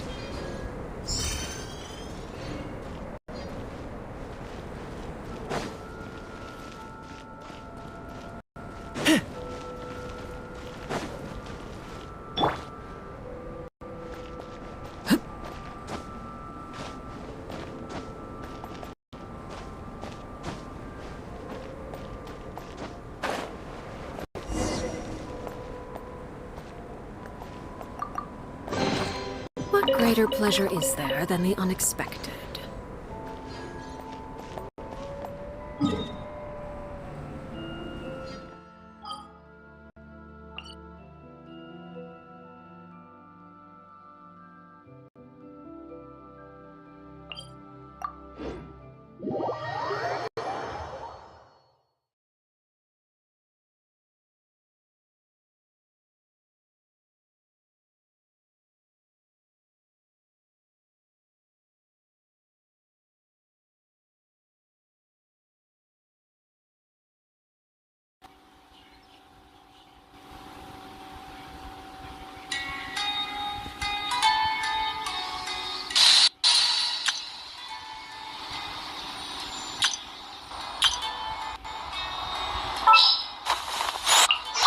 This world is full of unsolved mysteries.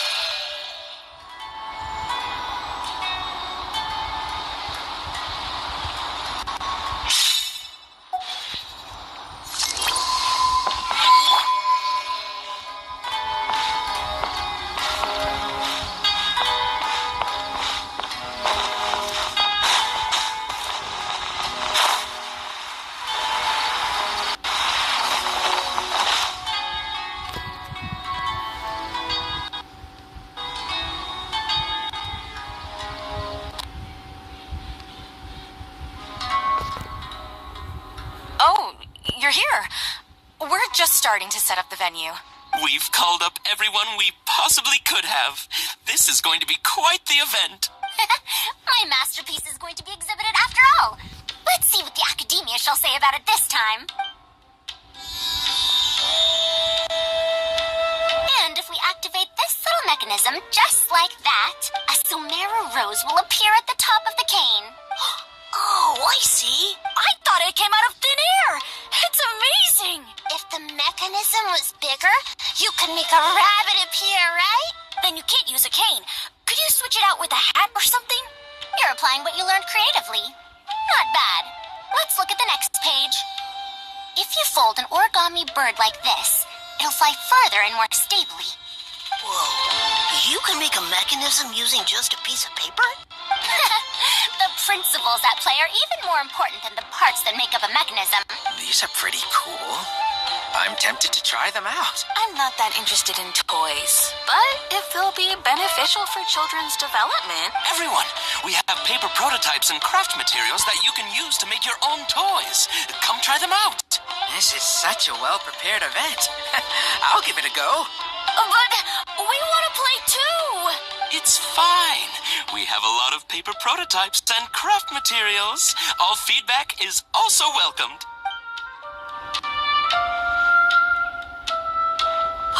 Oh, my origami bird flew further this time. Professor Faruzan, how can I make mine fly further?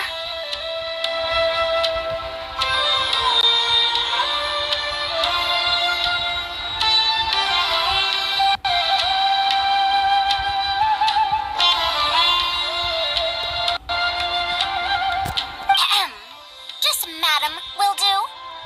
Maybe in the future, you may indeed get the chance to call me Professor. You may wish to pay attention to these few details. Here, for example. Wow! It really did fly farther! Madam Faruzan, will we learn origami at the Academia? Of course you will. If you become a researcher, you can explore any field you like to your heart's content. In the future, if you want, you can even become one of my students. But Mom and Dad said that there are 6 darshans in the Academia. Wait, was it 7? Which darshan teaches about mechanisms in origami? Well, in this case, it wouldn't be Haravatat. I know. We need to choose Kasharawar. Huh? I want to attend Kasharawar in the future and fold even better origami birds. I want to make even more awesome mechanisms! Actually, the other darshans do have their own specialties, too. For example, Haravatat specializes in... Pay attention, children. Children? Looks like these early learning toys are a success. However, looks like recruiting students might be an issue. How did this happen? What if we end up in a darshan we don't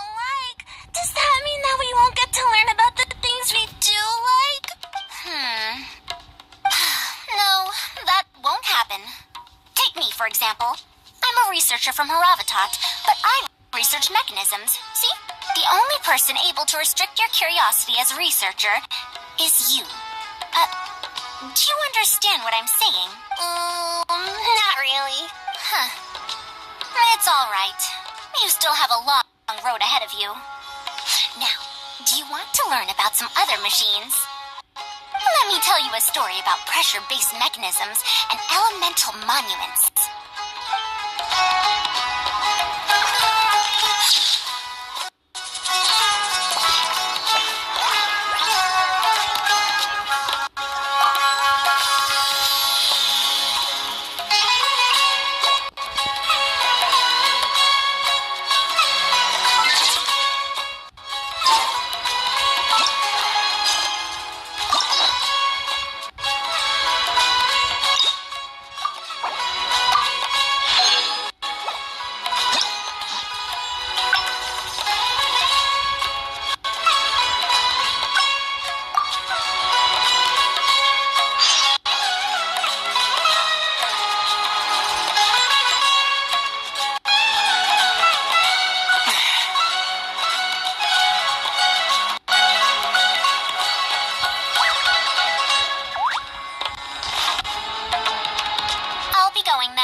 For me if you can.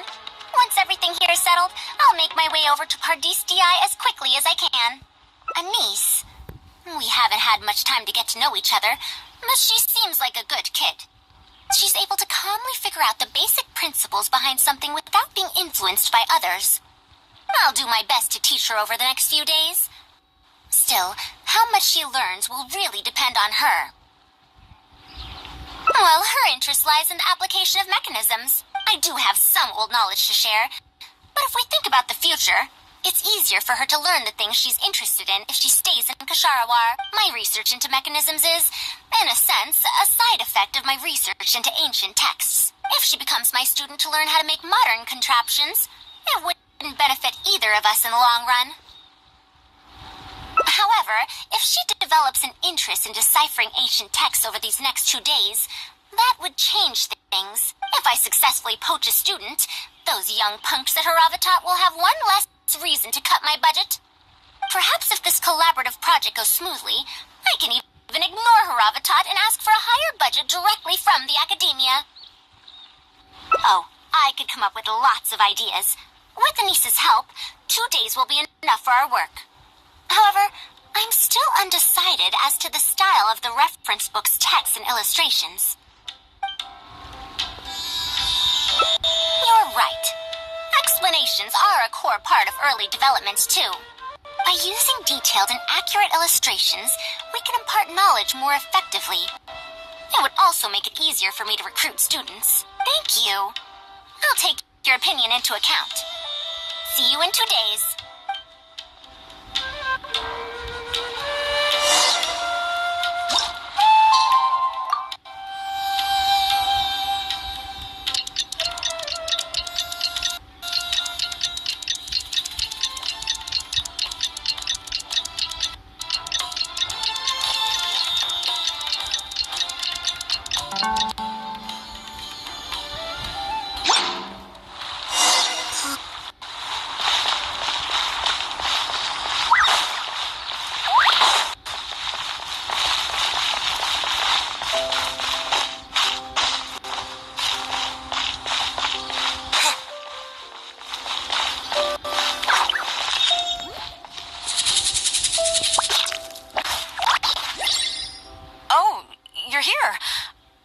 Starting to set up the venue.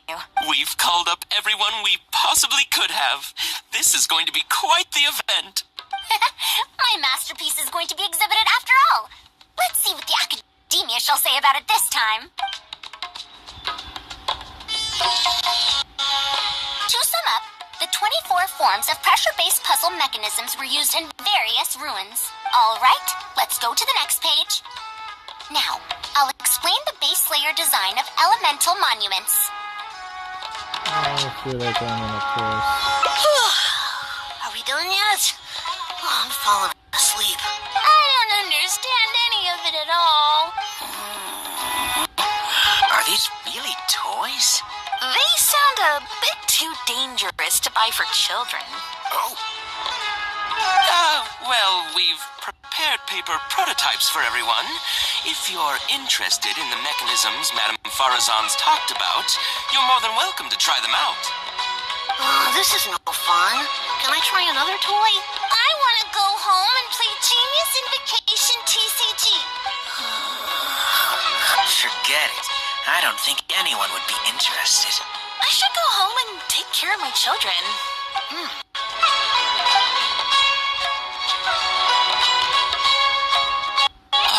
How did this happen? Forget about getting opinions from others. No one even wanted to stay and try them out. I'm sorry. I think you miscalculated. No, you simply gave suggestions. I was the one who decided to follow through. Anise, too, was only following my instructions. I will find a way to make up for this error. Please, give me some time. I'll write another reference book. Excuse me, but are you the one who wrote this reference book? Yes. Who are you? Ah, you're that man Mountain who was in the crowd just now. Do I stand out that much? Well, I guess I don't look like someone who'd have anything to do with toys. Let me introduce myself. I'm Kamal, the branch master of Sumeru's Adventurers Guild. What's the branch master doing here? Were you looking for us, or did something happen? I came to Port Ormos to visit some old friends. On the way over, I saw the booklet you were handing out, so I came to take a look. Can you print a few more copies of this booklet and sell them to the Adventurers Guild? Also, could you make full-fledged models of those paper prototypes and sell them to us as well? What does the Adventurers Guild want with these toys? You may see them as toys, but to adventurers who need to deal with all sorts of machines and contraptions within ancient ruins, this booklet is a true treasure. We have many members who can't read, so books are of little use to them. What they know of handling mechanisms has been learned solely through word of mouth. Even if the academia granted public access to all their books, there are people who can't use them. Ah, and our booklet is practically all pictures. Well, it is designed for children. It might be a bit too difficult for children, but it's perfect for adventurers. Also, those paper strips, you call them paper prototypes? If you can make wooden versions for demonstration purposes, even the most illiterate person would be able to follow along and understand. If we can supply a model set for each branch, and if each adventurer carries a booklet with them, then ruin exploration will become much safer. You really think so? I mean, yes. I always knew it. Knowledge will always be needed, one way or another. Making models of contraptions for the Adventurers Guild? To be honest, that sounds like a good avenue to explore to me. We'll probably have to send in a separate application, but it shouldn't be an issue. After all, this concerns safety during the exploration of ruins. It's a problem that the academia is actually trying to address as well. Then let's cut to the chase and discuss the details of our first order. The amount we're offering to pay in advance is this much.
working on something at Party's DI, so he hasn't returned to Gandharville for several days now. I feel for Madame Faruzan, but I still want to ask her to come with us.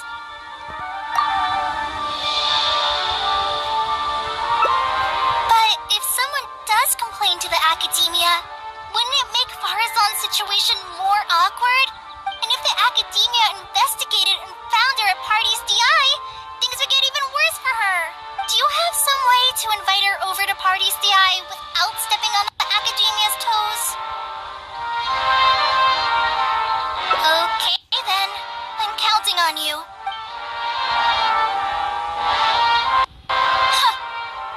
I have to teach students from Haravatat or owe Kasharawar a favor. It strikes me that they might be even less happy about such a deal than I am. I think I can sympathize with them. Madame Faruzan, we're back. Sorry for asking again, but are you sure you can't go to Party's DI today? Well, since you're asking me so sincerely, let's just ignore the Academia and... Please, Madame Faruzan, focus. Today's the deadline. Huh? Yes. I see. No wonder he sent you two over. Why, that lad didn't make it very clear in his letter, now did he? Otherwise, I would have reported it as part of my research. Yeah, that's right. Master sent us over to explain everything to you. Wait. Opportunities for collaborative research don't just come out of thin air. This seems like too much of a coincidence. Also, there isn't much overlap between Madame Faruzan's research and that of Amorta, right? What will you even be collaborating on? Master wants to research, a fully automated irrigation system. A fully automated irrigation system? Precisely. It's a system that can automatically adjust the amount of water it provides based on the season and the plant species involved. I saw a similar mechanism while exploring a rune in the rainforest. That's why Tainari wanted to collaborate with me. A mechanism like that exists? Why haven't I heard of it before? I found it 100 years ago, so it's only natural that you don't know about it. Why don't you go ask your teacher's teacher? Perhaps they've heard about it from their teacher. But we can't prove its existence one way or the other, right? Fret not. I'll have Tainari write an official proposal to the Academia later. That should do it, right? An official proposal. Fine. We haven't made any progress with either the collaborative project or the elective course anyway. I'll go inform my superiors now. Please do take care of the paperwork as soon as possible. Don't delay this any longer. Sure. I'll be sure to needle him until he gets it done.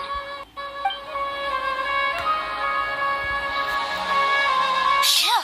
I think she bought it. Let's quit thinking that way. Even though this is our first meeting, I must say, we make a good team. Wow! You made up that excuse on the spot, huh? Madame Faruzan, did you really find an irrigation system 100 years ago? If the Academia asks for any Who knows? It's been 100 years, so it wouldn't be too surprising if I've forgotten a few details. No? Huh? Then how will we explain things to them? I'll let Tainari worry about whatever documents we might need to send to the Academia. If I'm right, the request he has in store for me won't be any simpler than the Academia nonsense.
Want this trash?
Somebody on the server.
a long road ahead.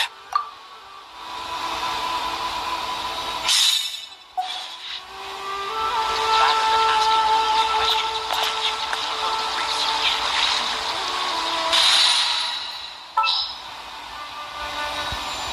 It's as good as done.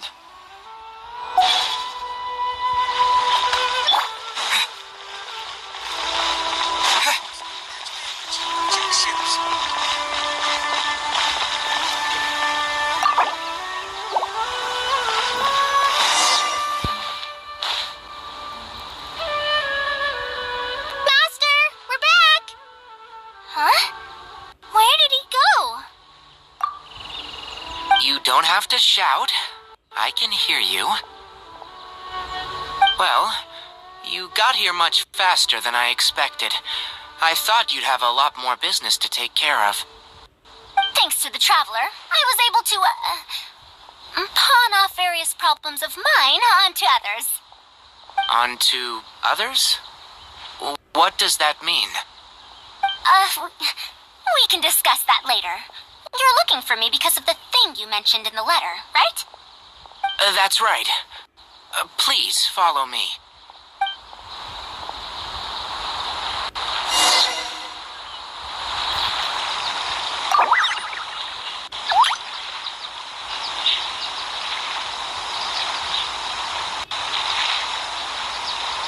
Please be careful not to touch the plants here.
Carter? A monster? Why is there a monster here? Don't be scared, Kale. This is the mechanical life form the Traveler and I saved a while back. Its name is Carcata. It's the final work of a late junior of mine. You mean Abatui? He must have been a genius to create one of such polish all by himself. It's uncommon that a Spontamod researcher is able to create such an intricate machine. If he were still around, we could probably chat the day away. What a shame. Something seems wrong here. Have you been maintaining it? Mechanical life forms are much more fragile than they look. Is Carcata sick? Carcata has been lying down like this since a few days ago. It could be an old malfunction acting up again. I've taken a few courses conducted by Spontamod before, so I've managed to perform some passable repairs on Carcata's energy supply module. However, it seems the issue this time is with its transmission. My knowledge can only prevent its condition from deteriorating any further. But, Madame Faruzan, you should be able to find a way to repair it. Not necessarily. Mechanical life forms are created using techniques from alchemy, elemental science, and more. There are multiple modules here that influence each other. A simplistic knowledge of mechanisms will not serve here. You know that as well. Each mechanical life form is very different from the next. So even I cannot be sure if my understanding of mechanical life forms is going to be of any use to our little crab friend here. Carcata. Can you all go outside for a minute? I need a bit of space. Before I do a thorough check, everything we've just said is but conjecture. All right. We're counting on you, Madame Faruzan.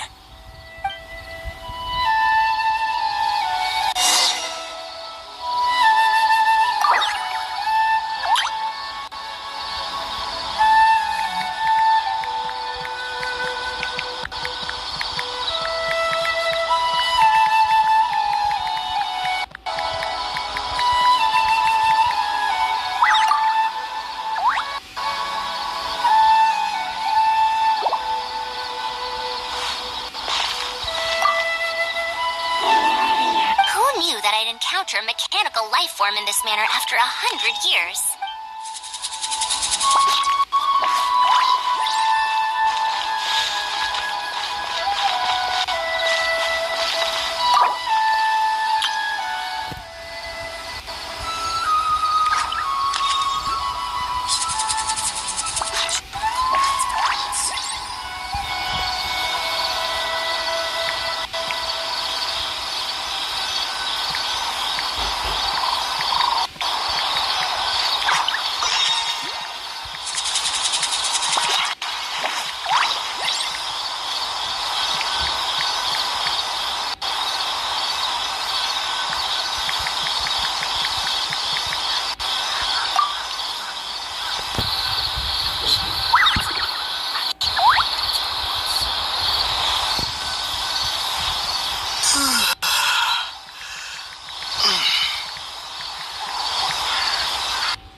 wait here till Faruzan finishes her inspection. In the meantime, I'd like to talk to you about her. I also want to talk about her Her past, huh? Quite a few people in the academia know about what happened to her. Perhaps it'd be best if I'm the one to tell you. I've told you before that she had disappeared for 100 years, right? From her perspective, trapped might be a more apt description. Trapped? Her exact words were, That ruin was crawling with traps and coded inscriptions from wall to wall. I did all I could to decipher the code and deactivate the traps to escape the ruin, but there was no way out. I lost track of time, and I ran out of pen and paper. In the end, I had to use stone shards to write on the walls and on the floor to decipher the code. Then, before I realized it, I ran out of space on the walls and floor. I had to calculate all the possibilities in my mind. After that, my memory started to become fuzzy, and my cognition slowed down. She doesn't remember anything else, including the location of the ruin, and how she finally managed to escape. When she was found in the outskirts of Sumeru a few years ago, she looked exactly the same as she did 100 years prior. However, she was in a stupor and struggled to form sentences. Only after a lengthy recovery period could she speak again. The academia speculates that she must have gotten trapped in an unknown ruin while researching machines a century ago. And because of the ruin's special properties that halted her aging, she was able to use those 100 years to crack the trapping mechanism and then escape. Though she had finally broken free, 100 years had passed. Everyone she knew and everyone who knew her was already gone. In the end, even the academia had to rely on century-old records in the Akasha to confirm her existence. Don't make that face. I'm not telling you this because I want to drum up sympathy. She wouldn't want others to pity her because of past events. Rather, she sees that period of entrapment as an experimental error. As a researcher, she must accept everything that results from her experiments, even if they don't fall within expectations. Even after going through so much, she's returned to Sumeru and still hasn't given up on her research. Due to changes over the years and drift in academic subjects, she holds some rather strong opinions about the current academia, and she has no shortage of detractors herself.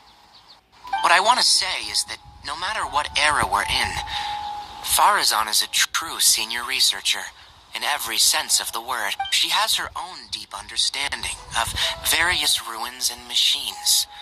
If there's a chance, you should talk about them with her. It'll definitely be helpful for your journey. Master, Madame Faruzan's done. Oh, let's head over. With any luck, she might have figured something out.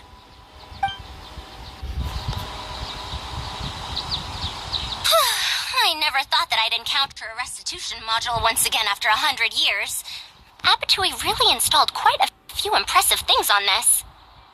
If my guess is correct, this mechanical life form has displayed attempts at self-sustenance before, right? Such as collecting parts to repair itself, for instance?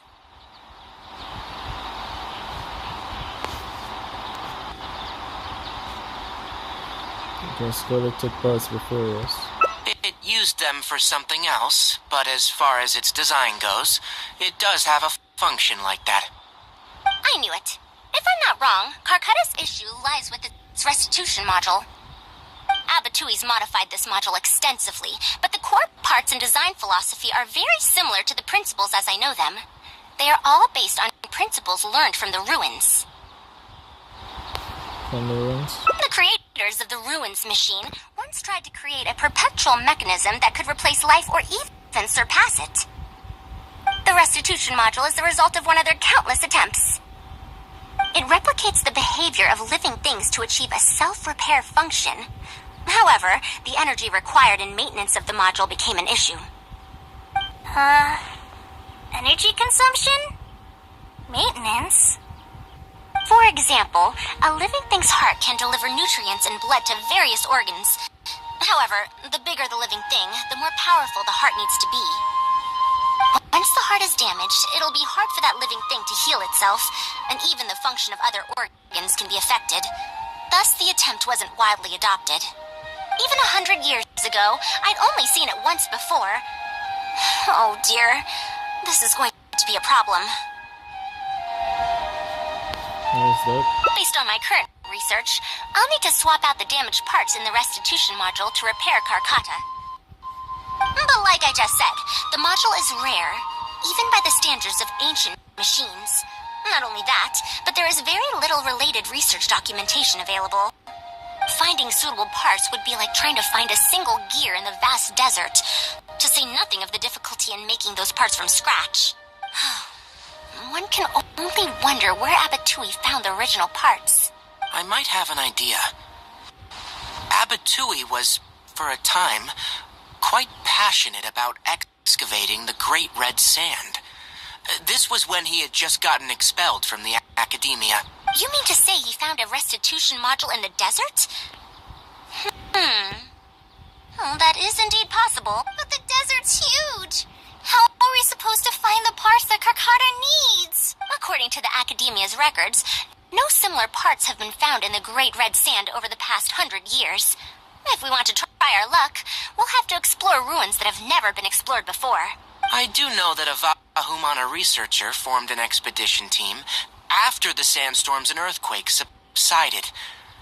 They are now exploring areas of the desert that used to be difficult to access.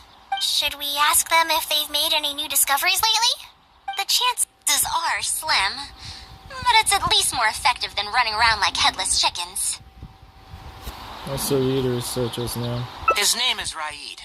I think he's stationed at the northeast part of the hypostyle desert. Let's go look for him once Carcata settles down. Oh, you and Kale should probably stay. Carcata's condition may be stable, but it would still be better if some of us stay to look after it. Besides, you still need to take care of the trouble that the academia left for me. Trouble from the academia? I thought you said that you pawned it off to someone else. Wait. Don't tell me. I'll let Kale fill you in on the details. I look forward to seeing your work, Tainari.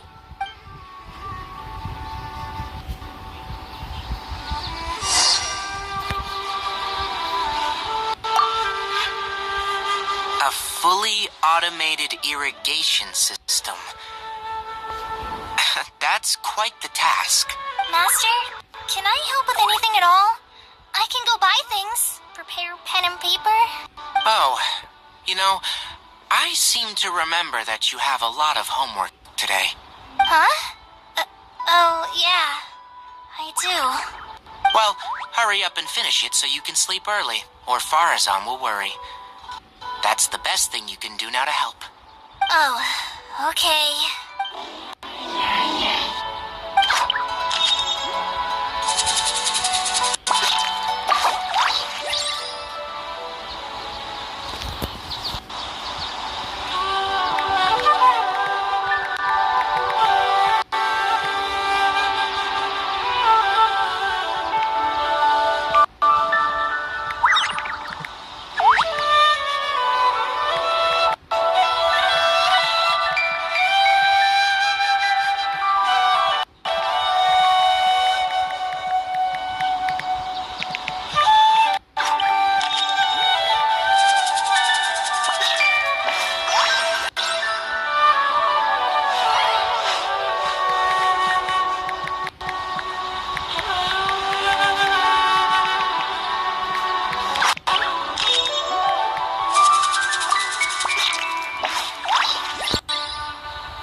I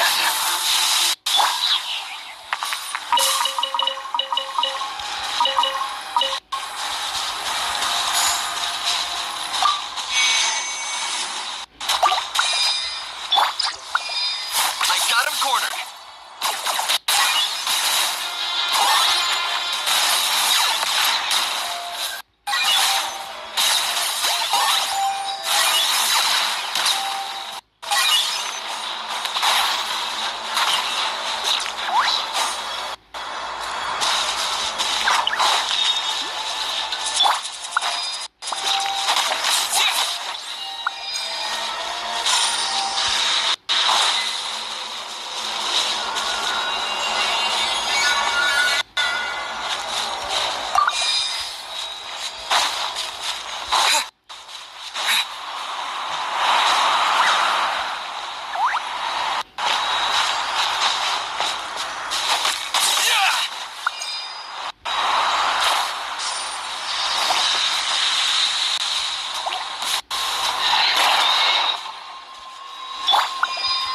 Fire it up!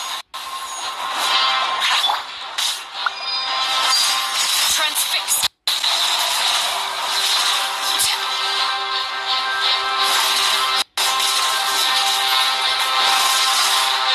Here's backup!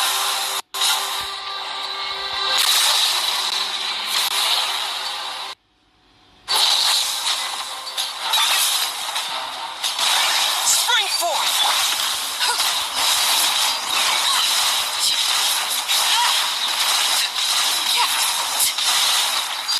Overruled.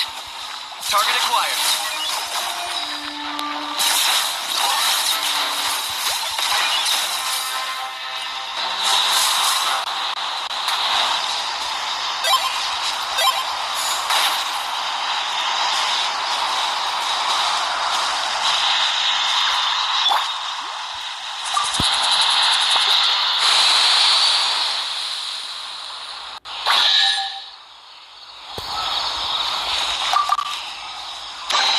I'll keep this close.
Who ate a poisonous mushroom this time?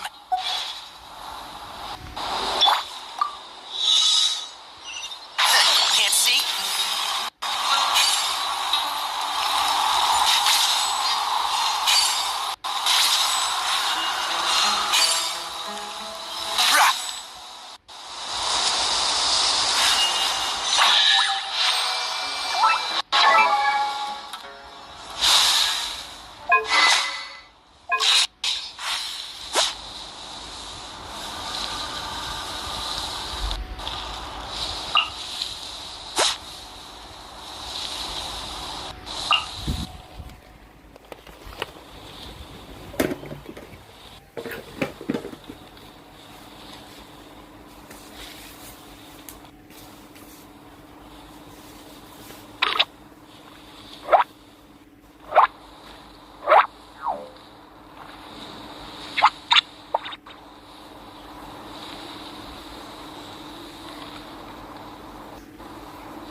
Smells like something good is inside.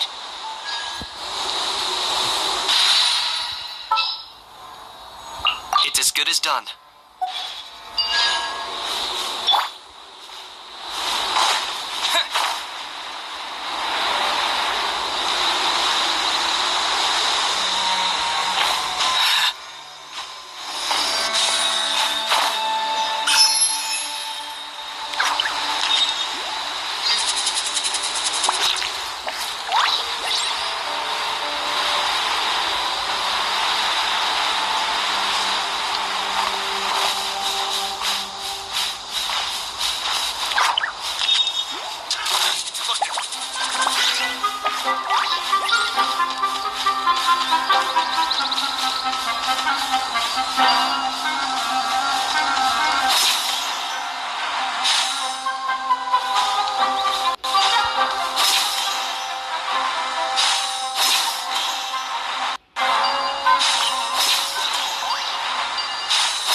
Check this out! I got you covered! Time for you to pay the price. Laid bare. Will, no more tricks up your sleeve. You want this one.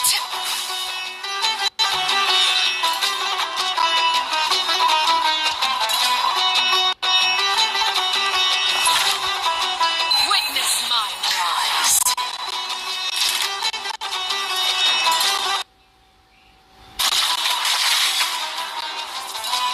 Transfixed. I'll be back.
disappear from this world?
Mr. Raid's permission is required to proceed any further.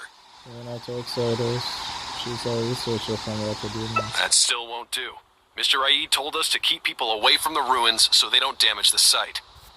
Damage the site? I've excavated more ruins than you've visited restaurants. Which batch of students is Raid from? I want to see him right now. He isn't at the campsite now. You should all leave. Only he can give you permission to enter. What a stubborn guy. You can't just research here. You're right. Even if there is new information, we still have to wait for him to come back so we can ask him about it. So let's just see what we can find out from the people here. I'm going to give that Raid a good talking to when he gets back. Starting from who in the world mentored you?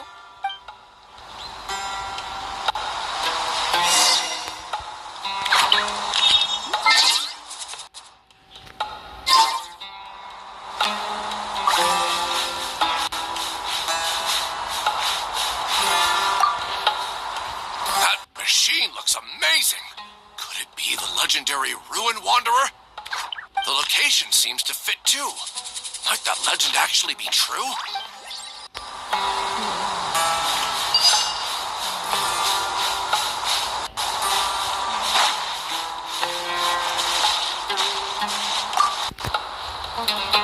The ruins. Don't know anything. We were only hired to deliver water and supplies to them. Forget excavation. They won't even let us get close to the camp where they're staying.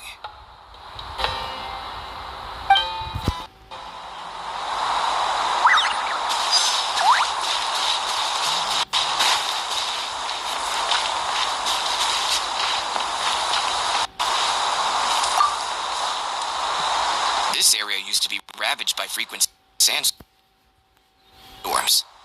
but it's been calm lately for some reason. They say that this was done by a single traveler? But seriously, is such a thing even humanly possible?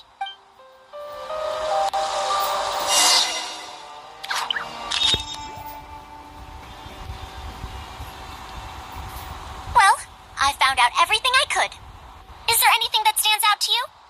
Actually, speak of the horrid villagers from our village. Sandstorms, this person. To be honest, the ruins were difficult to excavate in the past, but they really are much safer now, thanks to you. However, I'm more concerned about this Ruin Wanderer they speak of. Ruin Wanderer. That's the first time I've heard that name. But that wreckage did seem a bit weird. It's a bit far away, and I can't really say for sure from this distance. Perhaps... Huh? What are you guys doing back here? I wouldn't blame you for not knowing about it, youngsters. After all, it's a tale that's over a decade old. It's said that this monster, the Ruin Wanderer, traversed through various ruins for centuries. Many adventurers had claimed to see it while exploring. Some said that it was like a giant, while others said that it was like a beast. However, none knew why it wandered the ruins. Then, about 10 years ago, we stopped hearing any news about it in Sumeru. No one has seen it since then, and the legend has since faded into memory. You youngsters probably don't know about the Ruin Wanderer nowadays, but it was famous for centuries. Centuries? Impossible. I heard nothing about it back then. It could only have been around for a few decades at most. Wait, back then? Indulge my curiosity for a moment. Why do you think that wreckage is the Ruin Wanderer? Well, I had also heard that secondhand from... You heard that nonsense from the Eremites after they got drunk, right? You must be worried. Who are you? Madam Faruzan, it is a pleasure. I'm Raid, the one who organized this archaeological expedition.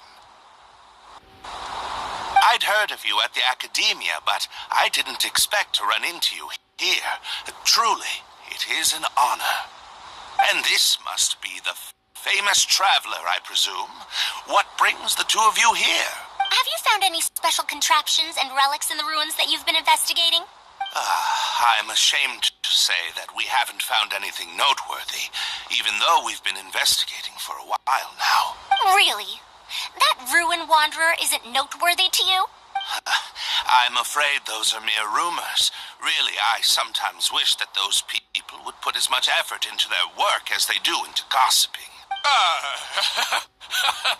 You're right, sir. I'll get back to work now. The wise do not buy into rumors, so it is said. I believe that you too, Madam Faruzan, do not put any stock into such baseless talk. It is also said that real knowledge shall come from practice. I can help you research the excavated relics and see if I can find out anything new about them. You can take credit for any new discoveries. I believe this offer to be sufficiently attractive. In truth, I could ask for nothing better than your help with our research. However, you two must be tired after a long journey. I'd feel bad if I set you to work immediately. It's getting late and my subordinates and I are heading back to the camp to rest. Why don't you find a place to spend the night first? We can continue our discussion tomorrow. There are tents over there that the villagers occasionally use to rest. The condition is a bit simple, yes, but I hope you won't mind. Since you need to rest as well, let's do just that.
far away. Are they trying to prevent the villagers from eavesdropping on them? This suits us just fine, though.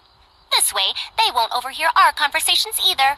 Now, I have my suspicions about this archaeological expedition team and that machine wreckage. I only caught a quick glimpse, and it was from a distance. But based on the condition of the armor and joints, it didn't seem like something that had been lying around for centuries. At most, I'd estimate that it only stopped moving about a dozen years ago. A dozen years ago? Yes. The timing coincides with the spreading of the legend. Now, assuming that it really is the Ruin Wanderer, how do you suppose it was able to maintain a relatively good condition despite high-intensity operation over the course of several decades? Restitution module? That's right. Technically speaking, the module shouldn't be able to move such a large machine chassis. However, I'm basing my knowledge on the mechanical life forms I've seen before. You've seen such life forms before? Well, this was over 100 years ago. It was a machine about the same size as Carcata, actually. It couldn't carry heavy objects or fight, and was only able to help me record some notes. It also helped me deliver letters home. I found it near the desert, which is why I wondered if there might be more restitution modules buried around here.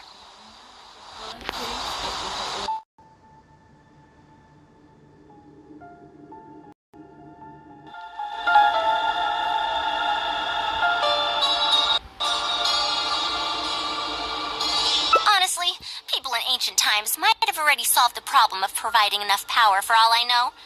I'll need to research this properly. Had I confronted Raid right there and then, he would have said that he couldn't tell that the machine was special. Then he'd just hand it over to the Academia obediently, and he'd get away scot-free. If the wreckage were to be handed to the Academia, it'd be much tougher for us to do research on it or get spare parts for Carcata. Anyway, we should figure out what they're planning before making our next move. They insisted that we should stay the night, which means if they're trying to pull a fast one on us, they're likely to try tonight. We must be vigilant.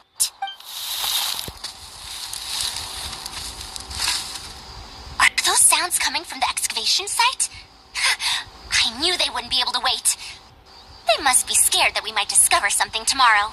Not a single person guarding the campsite. This must be quite the manpower expenditure. I'll see if they left any clues behind at their camp. Keep watch and help me stall them if it comes to that, would you? No problem. All right. I'm counting on you.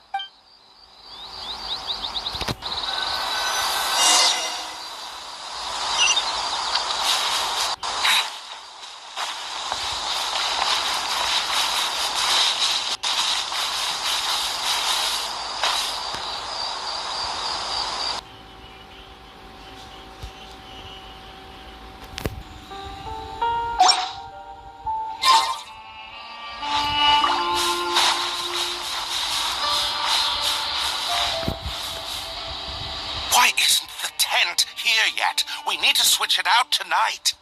It's still on the way. I'm afraid this is the first time we're delivering such a huge one. You good-for-nothings are just a load of trouble, aren't you? We wouldn't have to deal with these interlopers if you had kept those lips of yours from flapping.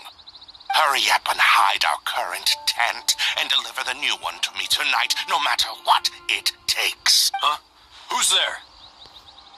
0-0. I'm sorry. I'm just a bit upset because my subordinates aren't doing their jobs properly. When did you get here? Is the tent you mentioned, if I might ask? It's nothing. Just a tent. We didn't pack up all our tents from the last campsite. Some of them, along with a few people, have been left there. Someone damaged our current tent, so I'm trying to get my subordinates to get one from that previous campsite delivered here. And we're discussing that over here because... The relics in the ruins are highly valuable, so I'm worried that treasure hoarders and bandits might try to steal them. Since the tent isn't here yet and I can't fall asleep, I came here to patrol. There are people who would steal these relics. Well, these things are antiques after all. There will always be people interested in buying them. I hired so many people precisely because I was worried about that happening.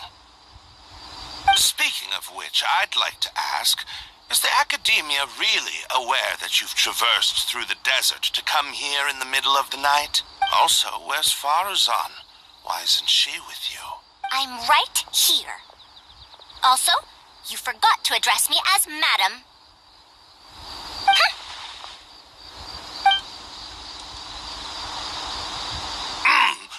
Sorry, Madam Faruzan. You were all making so much noise that I couldn't sleep, which is why I got the Traveler to find out what was going on. But for some reason, that one task took forever, so I came to check in on the situation. I'm very sorry for disturbing your rest. I'll tell my subordinates to be quieter on patrol. Good. Come on, Traveler. Let's head back. Heading back already. Yes, we came to check out the situation, didn't we? Well, we've already done that. We should get better rest so that we'll have energy to investigate tomorrow.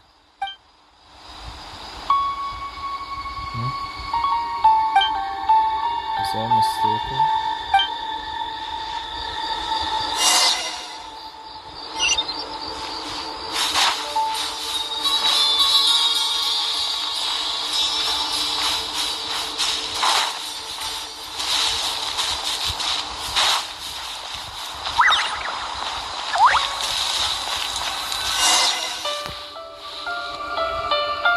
Thanks for dealing with them.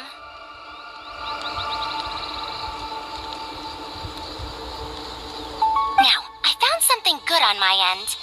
These are the excavation records from their campsite. According to them, the ruins have been raided before, with numerous traps and contraptions having already been triggered. I also observed the wreckage up close earlier. The weathering is nowhere near as extensive as on the relics that have been buried for over 100 years. There's no doubt that the wreckage and the ruins don't belong to the same era. Instead, it must have wandered into the ruins about a dozen years ago. It could have fallen into a trap or encountered a glitch within the ruins, remaining stationary like that until it was discovered recently. However, I still don't know why they'd want to hide it. I have no doubt that the researcher could definitely reach the same conclusion I did. The last few pages of the excavation records are written in code, which I still need time to decipher. The answer may lie within those pages. You can decipher coded messages. It's just wordplay. And if anything, that's my wheelhouse.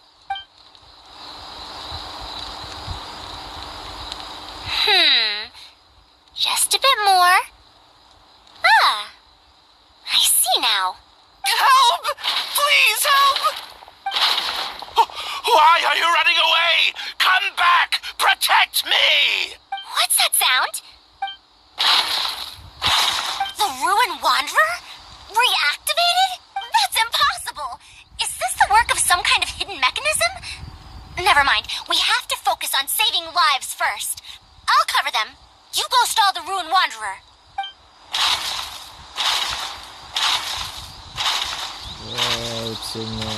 What? It ignored the Traveler? Why is it chasing after us? What could have caused it to reactivate? And to give chase? Darn it! Hey, come on, you lot! It's clear that we can't escape, so let's just attack it! Oh, I shut off again.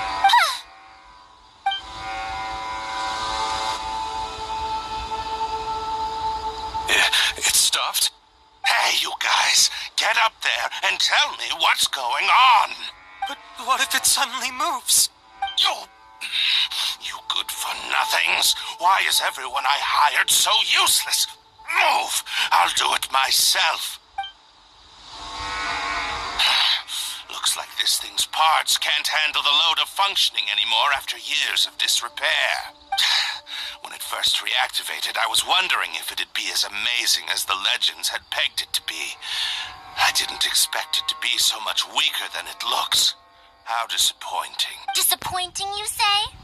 Now, is that because you won't be able to sell it for much? Faruzan, you may be my senior as an academia researcher, but that doesn't mean you get to slander me. You wrote these excavation records, did you not? Or perhaps calling it a ledger might jog your memory a bit better. I don't recognize that thing. January 3rd, excavated 5 tents. January 5th, 3 tents sold. January 10th, 1 special tent pre-sold. It must quickly be switched out with an old tent. So a tent is your code name for relics? You're supposed to be an archaeological expedition team, and yet here you are, secretly selling the relics and profiting from it. When you believed that you had found the wreckage of the Ruin Wanderer, you tried to switch in wreckage that you had excavated previously to pull the wool over the Academia's eyes. After all, there would probably be many wealthy buyers interested in purchasing the legendary Ruin Wanderer in the black market, yes? And then we arrived just before you could finish your work. That forced you to speed up your plan, and you tried to complete the switch overnight before I could investigate the wreckage. In your haste, however, you accidentally activated the Ruin Wanderer instead. Did I get that all right? Yep. I don't know what you're talking about. That's what they always say. You lack the curiosity befitting a man of knowledge, nor do you have respect for mechanical life forms. You're not fit to be a researcher. Ridiculous. Curiosity? Respect? I'm not here to hear you preach. Hey, we're leaving. Mr. Aid! Behind you? It's moving again.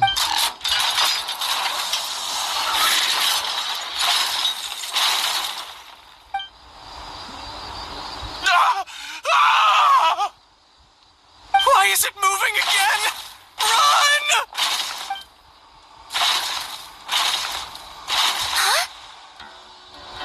Faruzan. Some said that it was like a giant, while others said that it was like a beast. However, none knew why it wandered the ruins. Technically speaking, the module shouldn't be able to move such a large machine chassis. However, I'm basing my knowledge on the mechanical life forms I've seen before.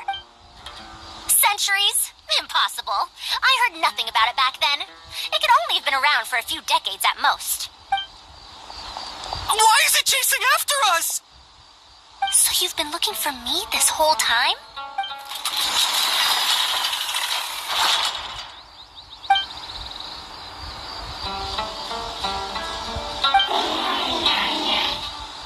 Long time no see, Tamimi.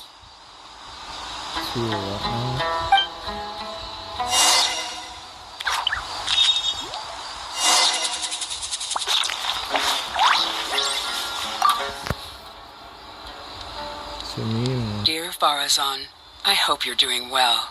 It has been over 20 years since you went missing. People from the Academia keep telling us to give up and that you're most likely dead.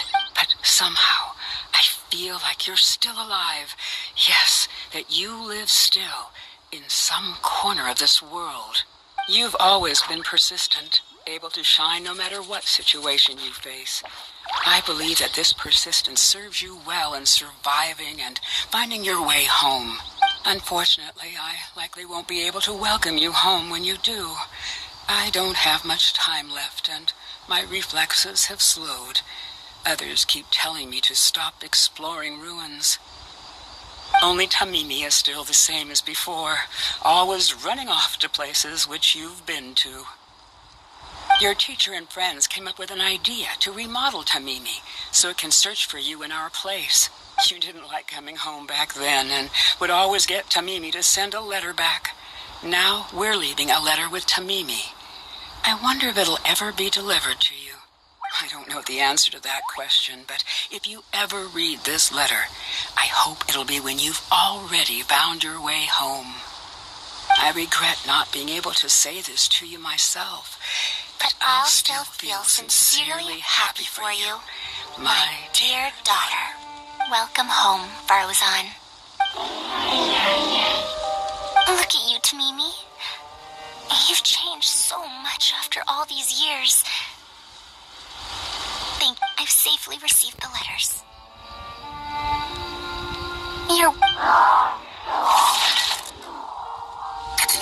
Tamimi, the mechanical life form I encountered back then. When I would go on expeditions, it would follow me, take notes for me, and send my letters home. when I met with that accident, it was on the way to deliver a letter for me. I once thought that I'd never get to see it again. I didn't expect my teacher and others to remodel its self-repair function, upgrading it to self-learning. And so, in order to plumb the depths of unknown ruins and overcome dangerous traps, it repaired and modified itself using parts it found along the way. 1 decade of wandering became many, and soon, Tamimi, which used to be incapable of even moving heavy objects, became the Ruin Wanderer. All so it could deliver these last letters from them to me. Even though they are the all passed down, the sacred for your safety, The strain to support such a huge body must have turned out to be too much for your heart, right? Even after the remodeling, its restitution module still can't function perfectly in perpetuity. It has been pushing itself beyond its limits over the past few decades. Just like a living being, mechanical life forms have a limited lifespan. It probably became trapped in the ruins all those years ago because its shelf life had run out. It most likely only reactivated because it detected my presence. And then it mustered up everything it had to deliver that last letter. Now, it can finally rest in peace. Tainari told you what happened to me, right?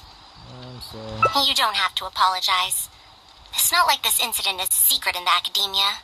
Besides, I've always treated it as a failed experiment. As a researcher, I must accept this result. However, finding out that so many people were affected by my failure does make me feel somewhat conflicted. Can you head back to Pardis DI first? We've been here for a while, and it's best not to make Kale and the rest worry. As for me, I want to stay with Tamimi for a bit longer. Just a bit.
How was your journey through the desert?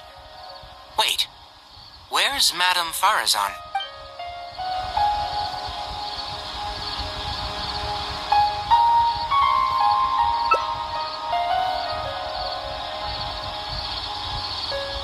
Oh no. She finally got to reunite with an old friend from 100 years ago. But... As a researcher, she could perhaps accept it. However, as a friend, student, and a daughter, we should give her some time. Let's just wait for her here. And in the future, I hope that we can be here to support her as her new friends.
Only in the grip of winter do people truly appreciate the warmth of flames.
Yay!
I'm back!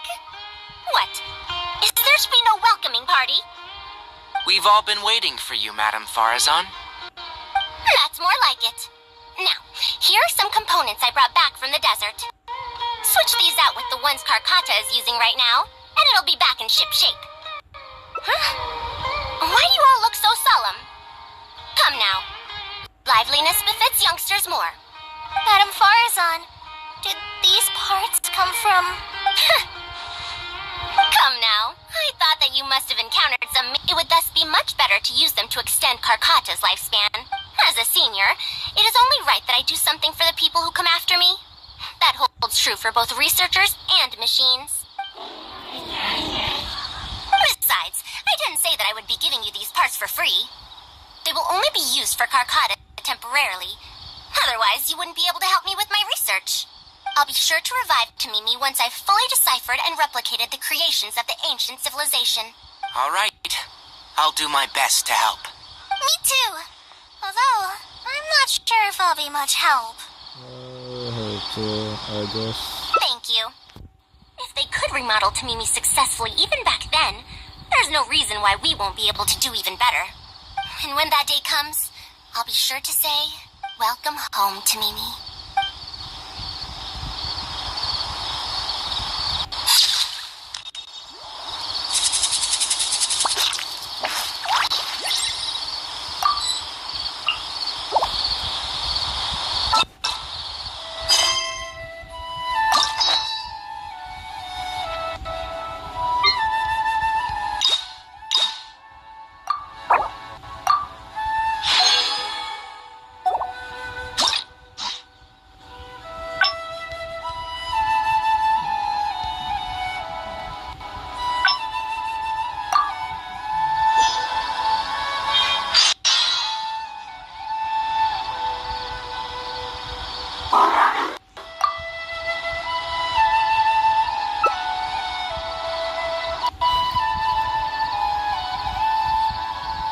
So, Madame Faruzan has some other things to settle. All right. And to think that Raid was doing all those things on the sly. It's good that you all got out of that situation in one piece. Madame Faruzan will be able to repair Karkata when she gets back, won't she?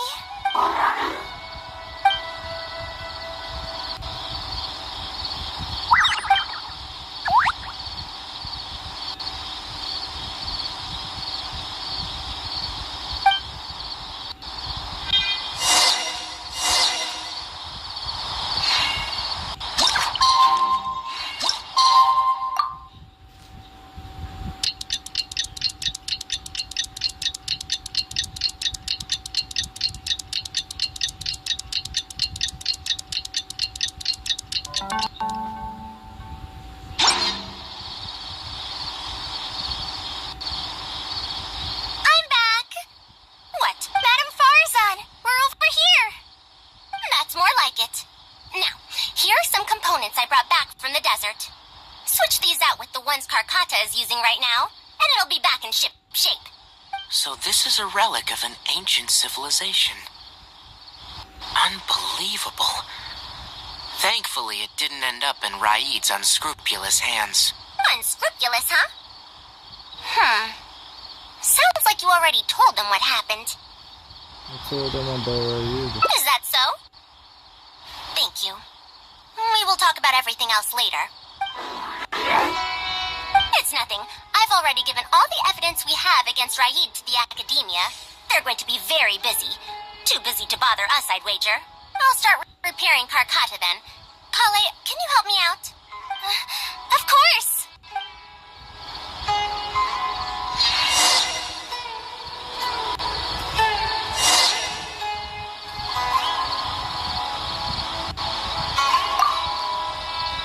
Faruzan went out after repairing Carcata. She seems to be looking for you for some reason. Well, I will not probe any further. However, if you need any help, do feel free to ask.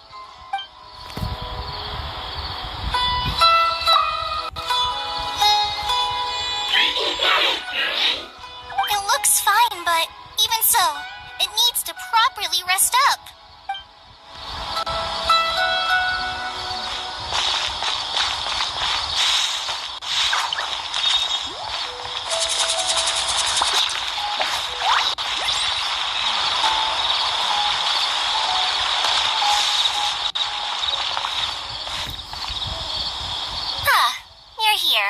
Thank you for keeping Tamimi a secret.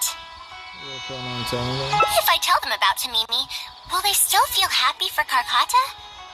Even if we could convince them to accept the components, they'll probably still feel bad about it. I don't want my past to affect people in the present. That applies to both me and other people. It's fine. I'm used to this. I once believed that I'd never hear from my old friends and family ever again. Even their faces are getting hazier in my memories. However, I could remember them clearly again after reading the letter Tamimi handed to me and learning that they'd never given up on me. That's more than enough. I'd be disappointing them if I let myself fall into a slump because of this. Neither my teacher nor my mother would have wanted to see me like that. Besides, you're lending a listening ear to me now, aren't you? Oh, Pardees DI looks pretty scenic at night. Will you take a stroll with me?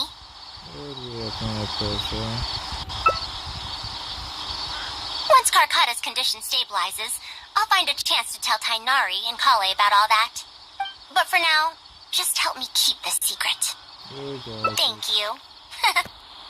Whether it's 100 years ago or now, I have people who worry about me. I suppose I should consider myself quite fortunate. The only time when I felt otherwise was when I had just returned to Sumeru. No one came to check up on me then. Come on, Faruzan. Yeah, I'm home.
try not to enjoy this too much. You're in for a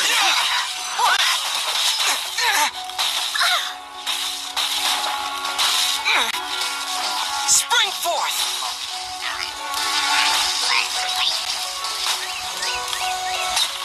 Here!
choosing another transportation plan.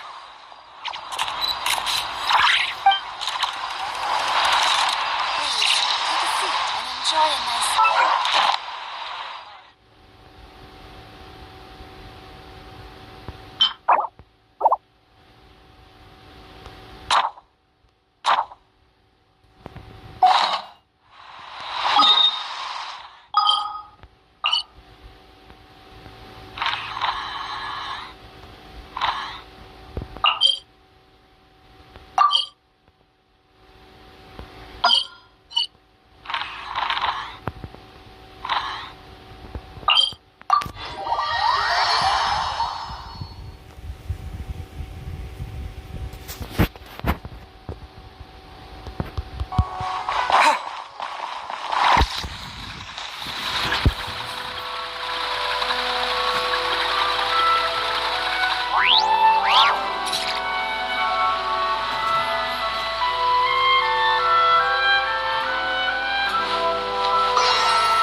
Find everything and anything in Tsukumomono groceries.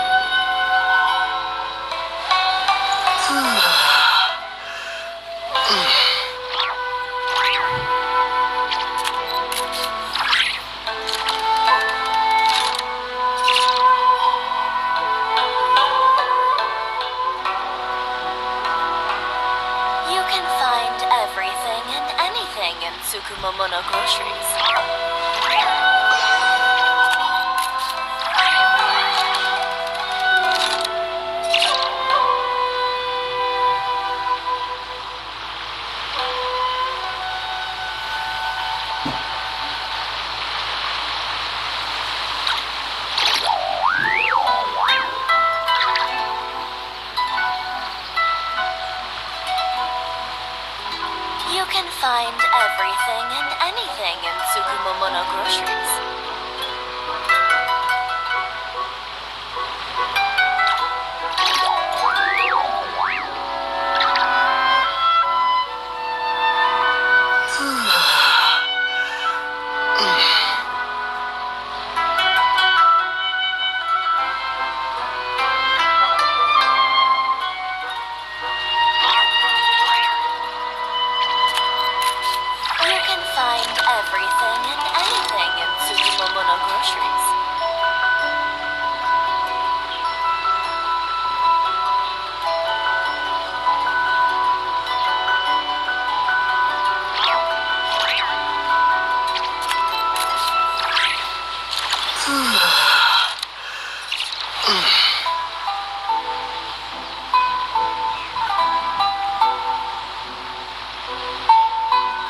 everything and anything.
massive bounty.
Necessary?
Do I get a share? You actually want this trash?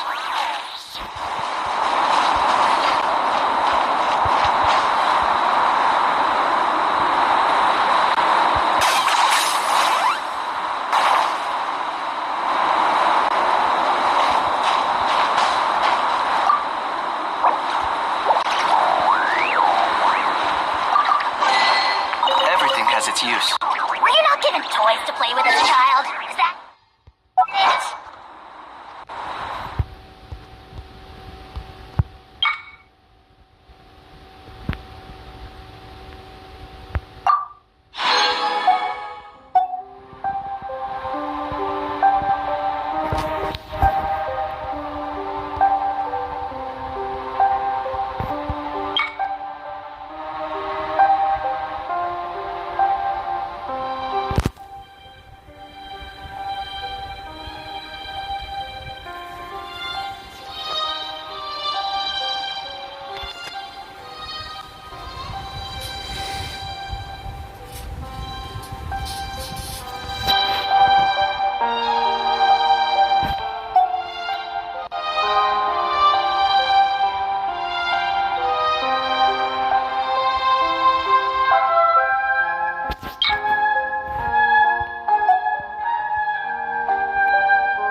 To commemorate this occasion.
Thank you for completing today's commissions.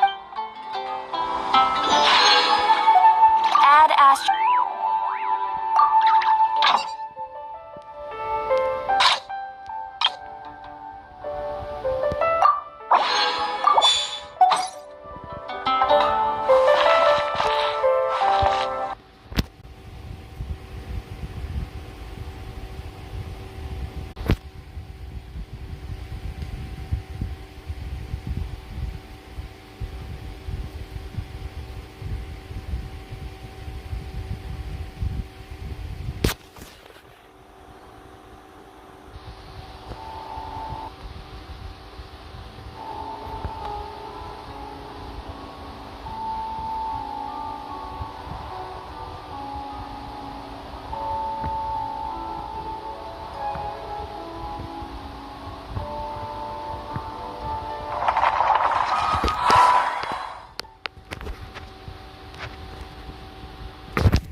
The light will never die!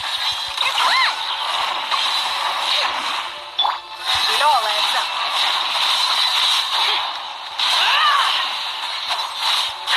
I stand against the long night and purge the darkness! Can't hide the truth.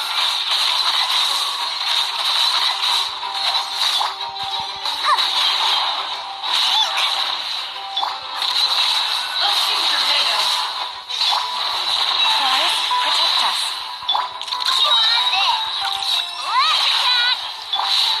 No more lies. The deception ends here. It all adds up. I stand against the long night and purge the darkness! Leave this place for the everlasting forest. No more lies. It all adds up.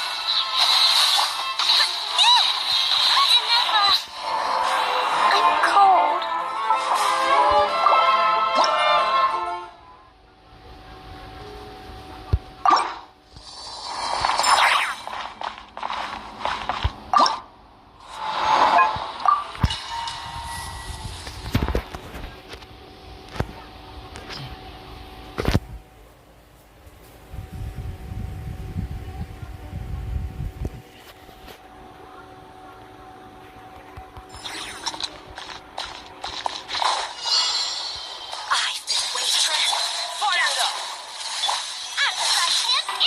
I got him cornered. Please hold for just a moment.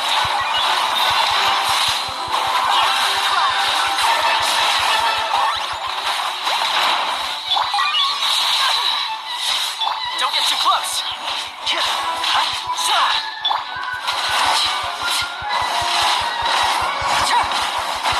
Laid to bed. Here's Becca.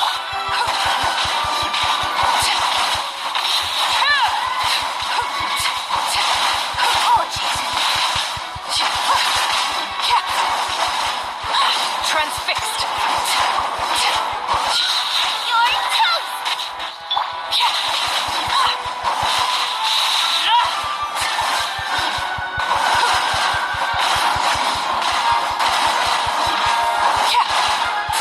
Laid to bed.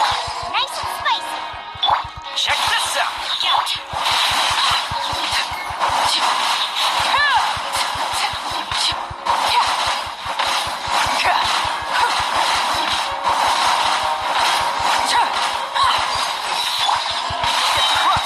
I got you covered.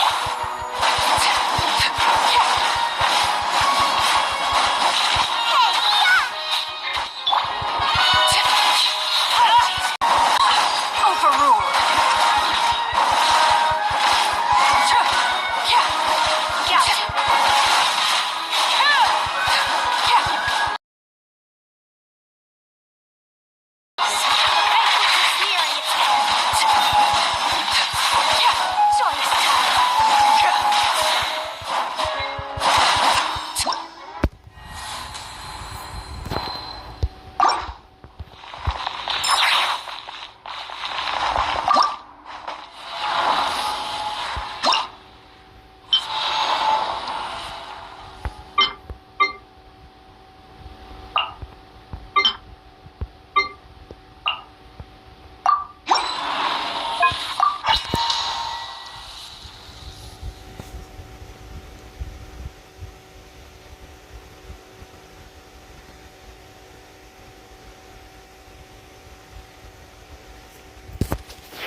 Please appreciate my sincerity.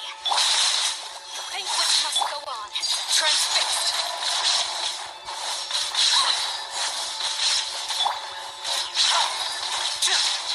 Fire it up.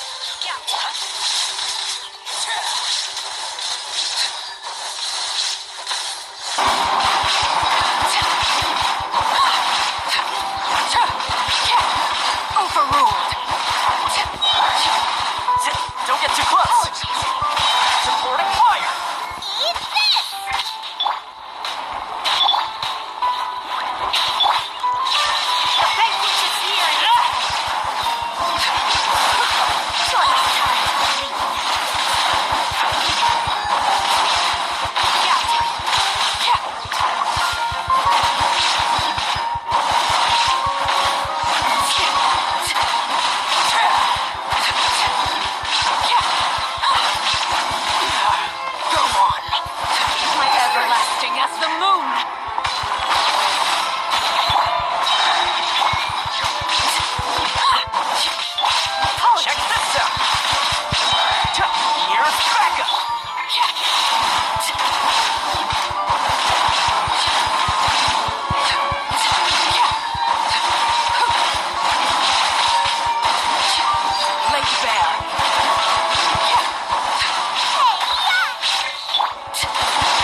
value in my own work, but I also see the meaning in all the endeavors of the people of Fontaine. I believe I will continue to take pride in fulfilling my duties.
Water comes in many flavors to the discerning palate. Mondstadt's water is crisp and pure, while water from Liyue has an enduring aftertaste.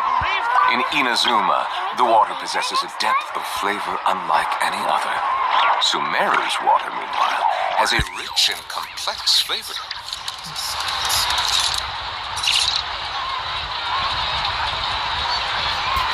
Hal loves being antagonistic. Just ignore him when he's mouthing off. Don't let him get under your skin. I dare you to release me and say that to my face! Exactly. But none of them believed me.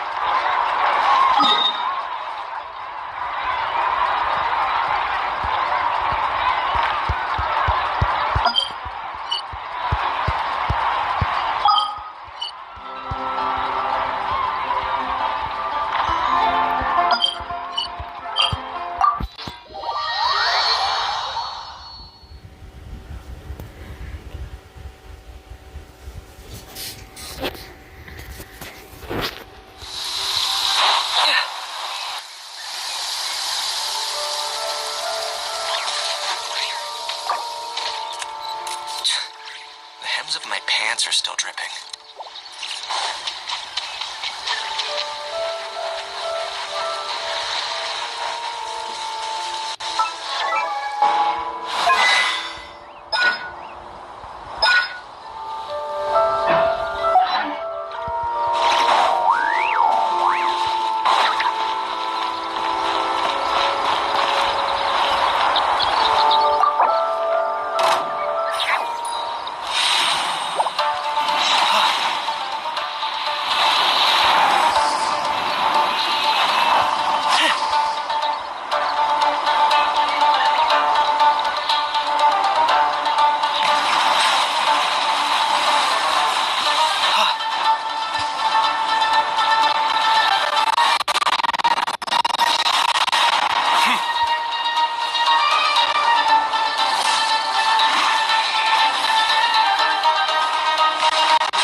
Locked on. Pleasure doing business with you.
Water comes in many flavors to the discerning palate.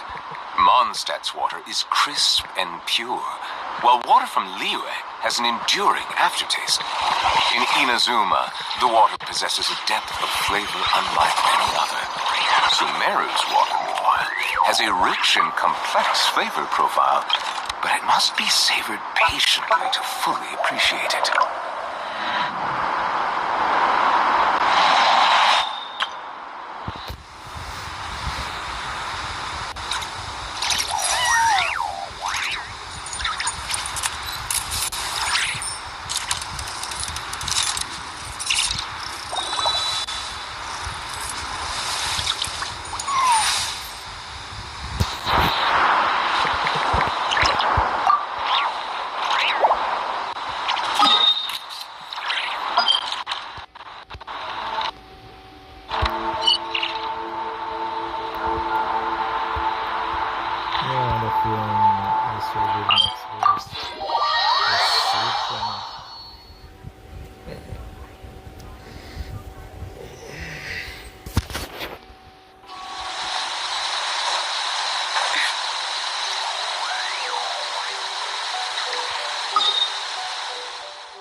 Don't.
used to the rain, but you should probably use an umbrella.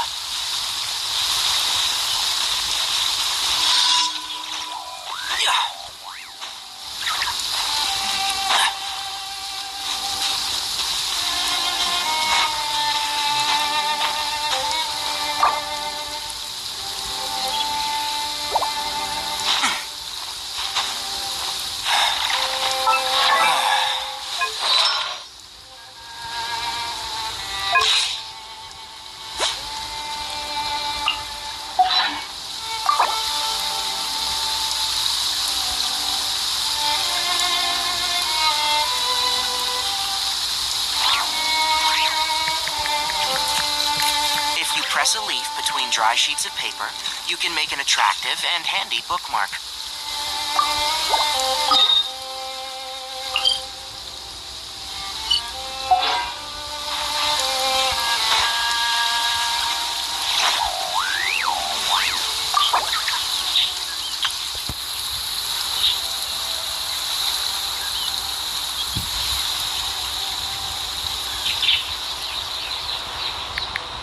I applied a plant-based waterproofing oil to my tail.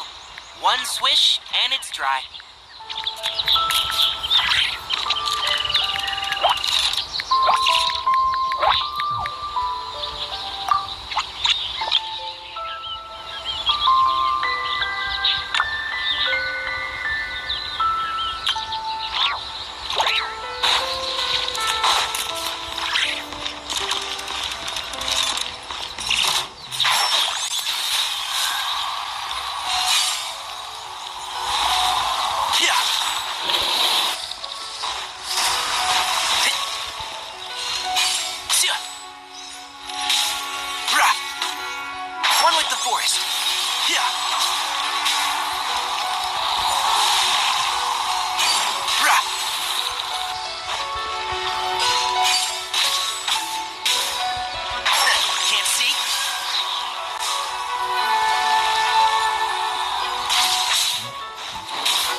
I hear everything. One with the forest. Rah. Sia.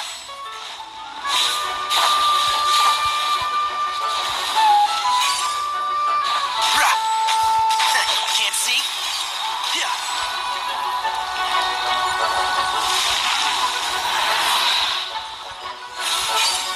Sia. Oh.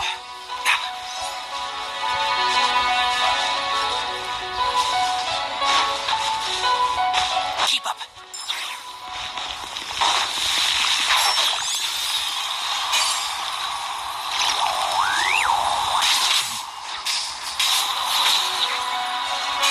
Yeah. Rah. Sia. One with the forest.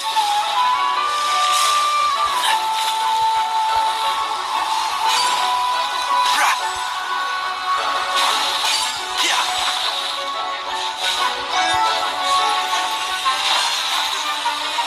Rah. And shroud.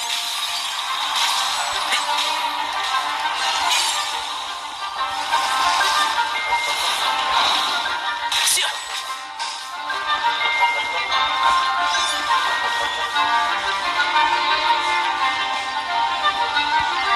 What is that section?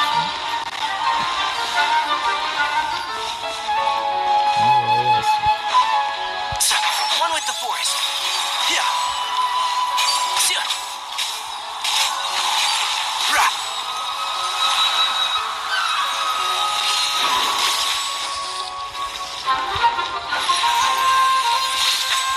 Can't see. Yeah. Sia.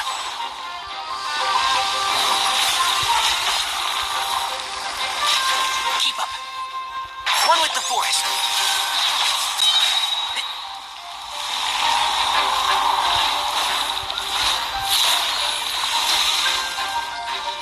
I'll uproot you. Can't see. Rah.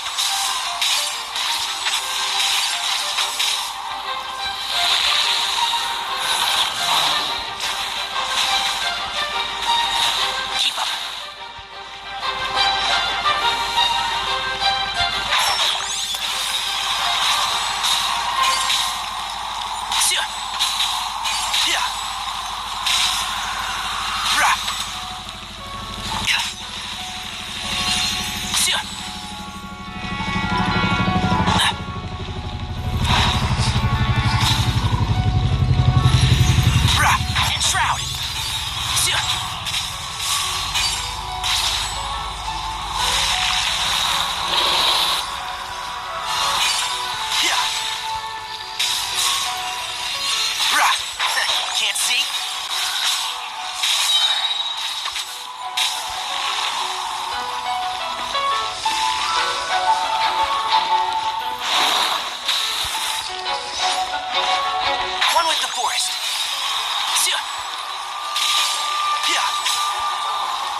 Flowers haven't bloomed yet. Why do you keep on switching to lessons?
Even when the night is gone, and even when the sky is hidden from view, still the moon shines its light upon you.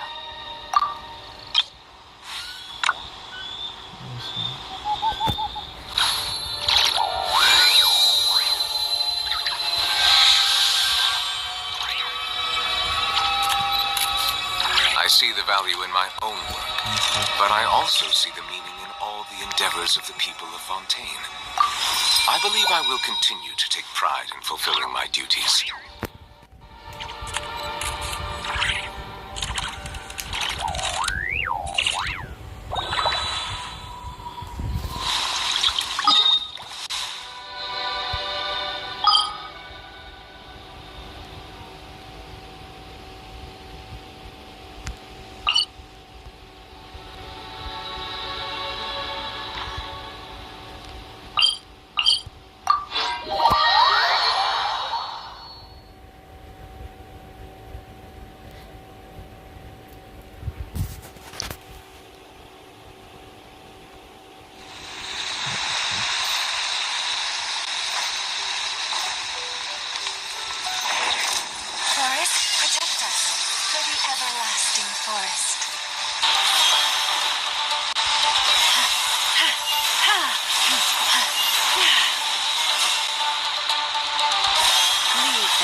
protect us. With one heart, we pray.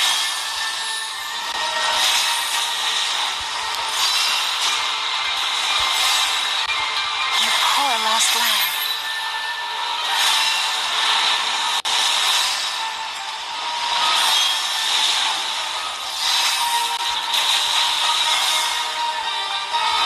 Leave this place.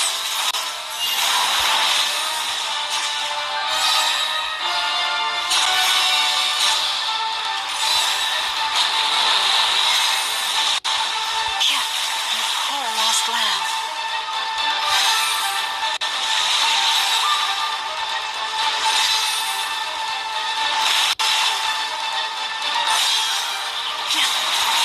Forest, protect us.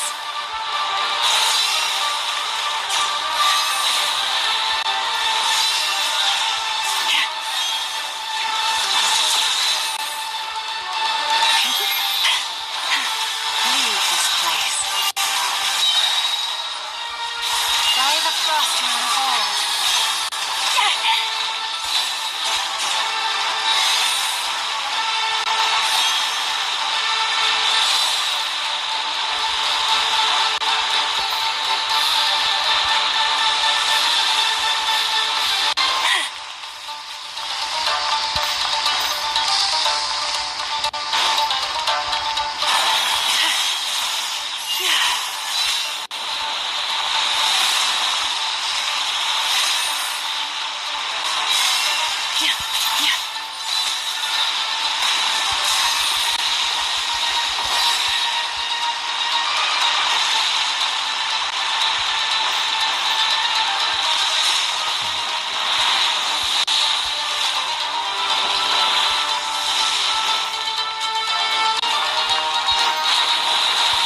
Forest, protect us.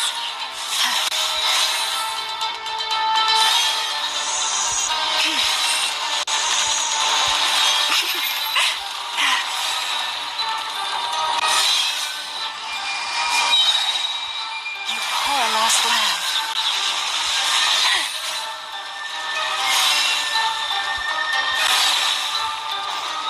To the everlasting forest. Forest, protect us. Oh, Forest, take my broken crown.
If ever you find that the animals in Nodcry behave in ways you do not understand.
When Nefer told me about this place, I could hardly imagine it. But here I am, seeing it with my own 2 eyes.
Whenever you need me, I'll be there.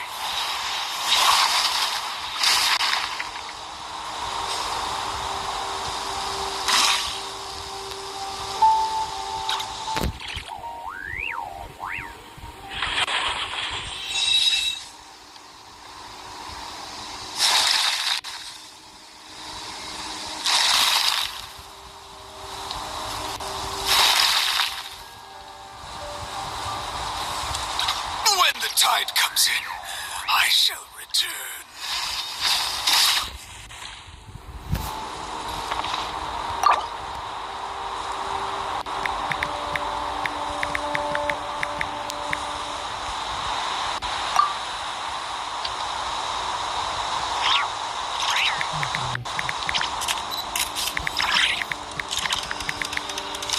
Leave it to me. All of it. Whatever it is. What exactly is it? I didn't quite catch your request.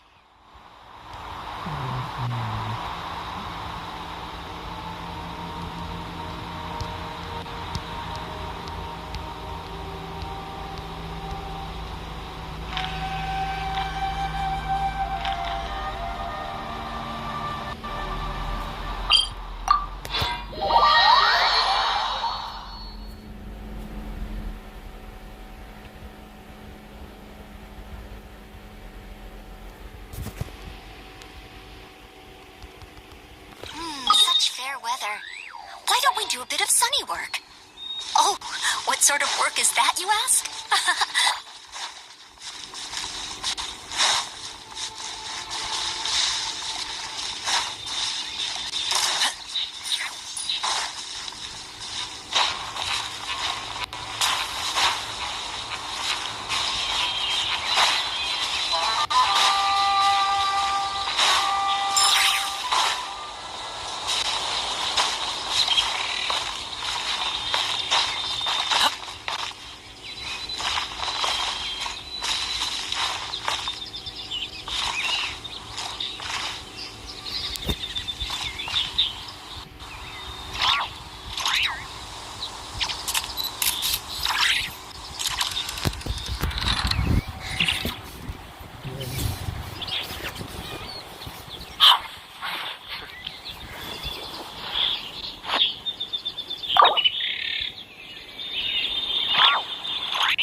I feel like there's something I forgot to do. I tidied the courtyard, put the tea on. It's probably just my mind playing tricks on me.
How about we go for a nice meal sometime? My treat, of course.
feel like there's something I forgot to do.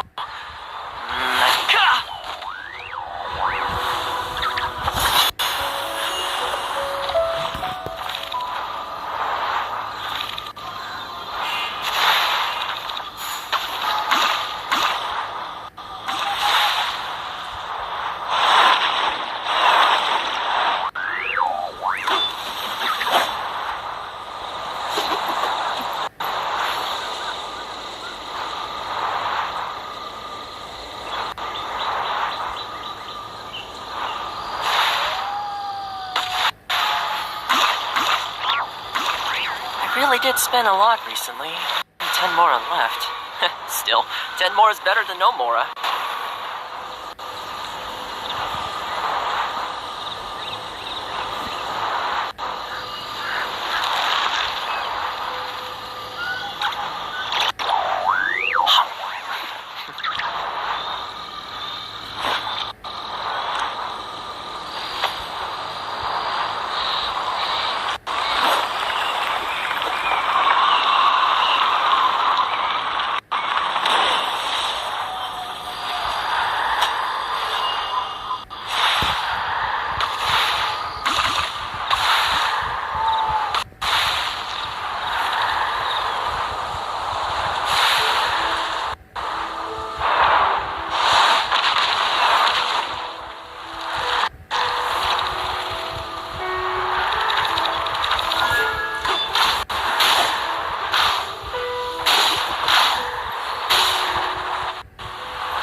Check this out!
Since I don't see anything yet because I'm waiting for the boss today, because the boss is not there yet. Lieutenant Crystals does not mean that the boss is there. Truly are showing off saying I win.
Just say just accept the Ross and then, because if I was in your shoes when I accept the Ross and just move on to the next.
what, over level 100? She must be over level 100 too.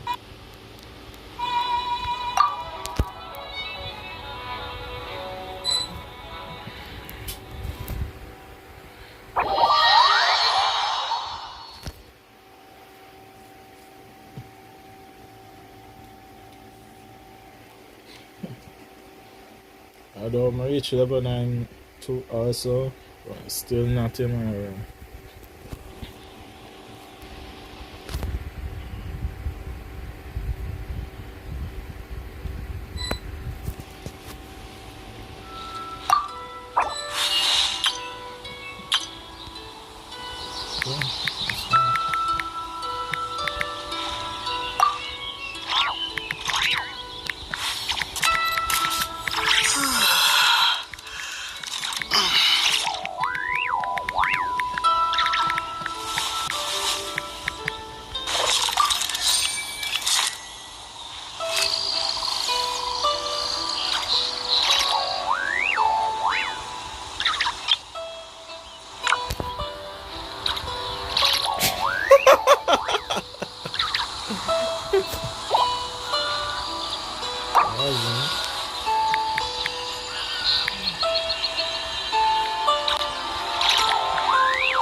I cannot work with Genja.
transgression. Oh, can we do anything with danger? I'm not seeing anything being broken in danger. I got him cornered. I'm not seeing anything being broken in danger.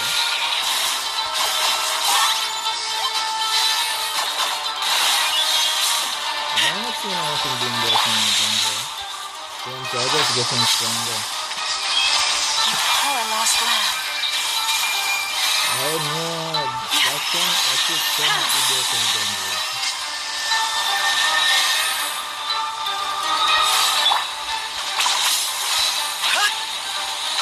That was unexpected. Everything has a price.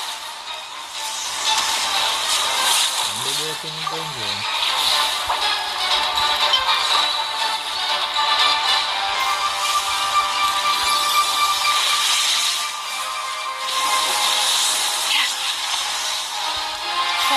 Protect us. Can be broken in fire. See?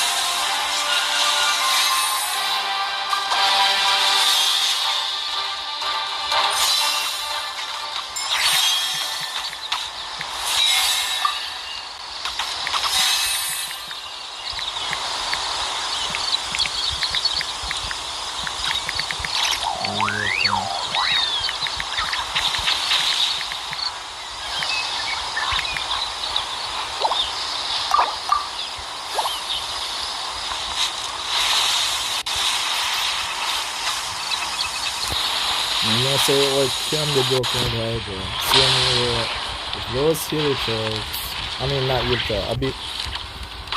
What is that again? Yeah, this mage can only be broken. Have you decided where you will go from here? If not, why not? How was I so wrong?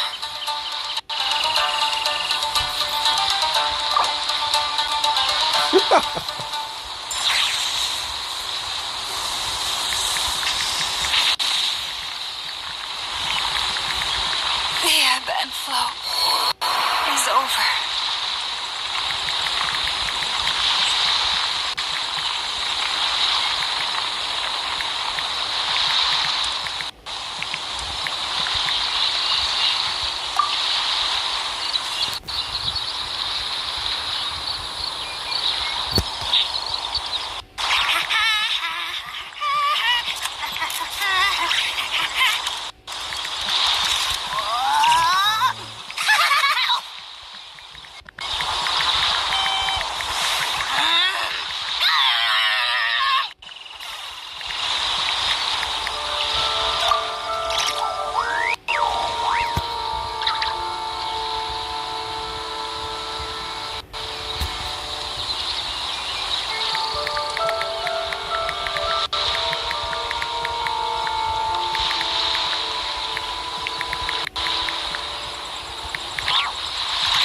I'm not the friend to come to for words of comfort or encouragement. But when it comes to weighing the costs of your actions, ask away.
Loves being antagonistic. Just ignore him when he's mouthing off. Don't let him get under your skin. I dare you to release me and say that to my face!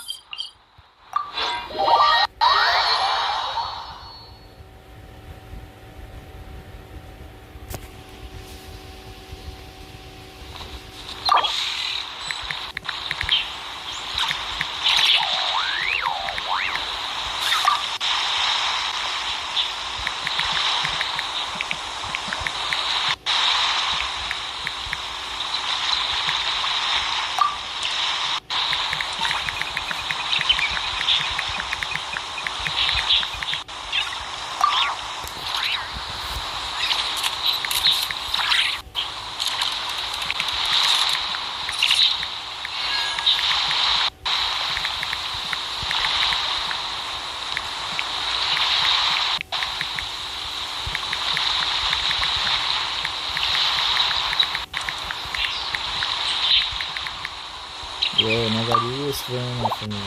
What is it?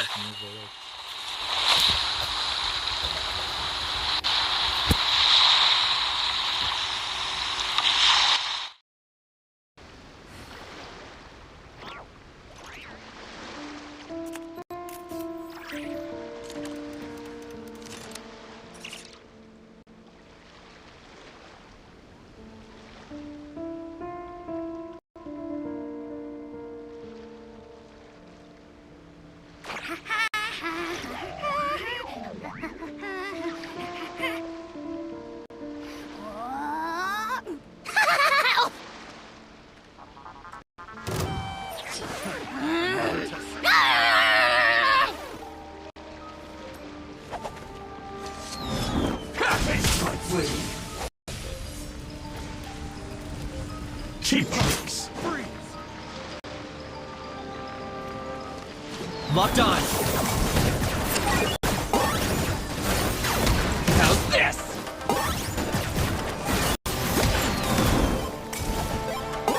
That won't work. Light blade.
Here's how I allocate my energy on a job. 70% goes to investigating, 10% to making a final decision, and the remainder for execution.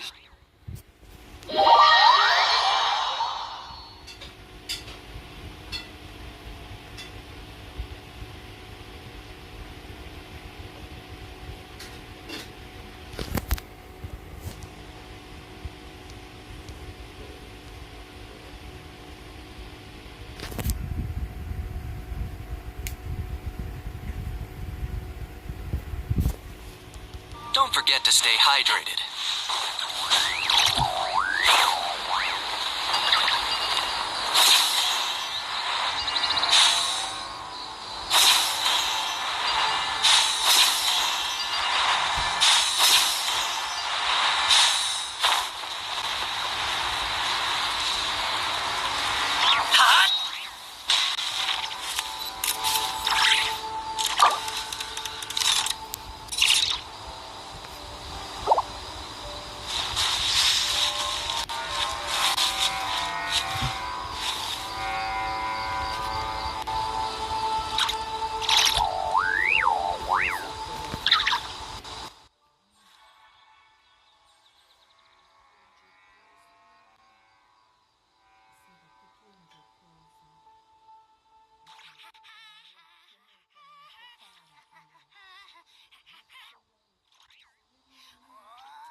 I'm not the friend to come to for words of comfort or encouragement. But when it comes to weighing the costs of your actions, ask away.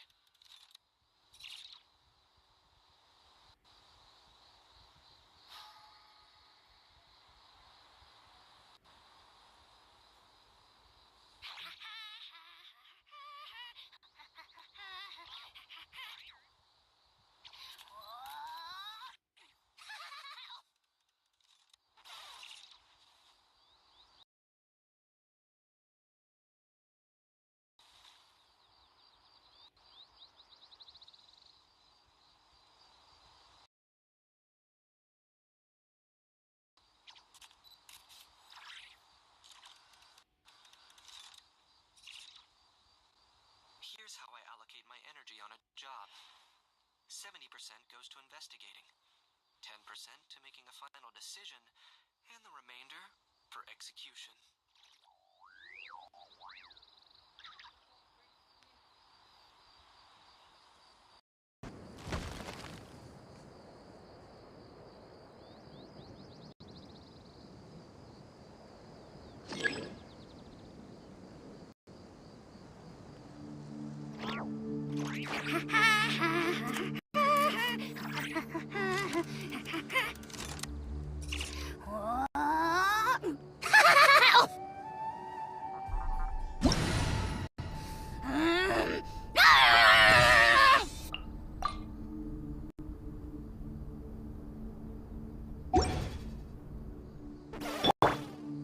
Illusion shattered!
All the world holds dear is but a backdrop of constant motion.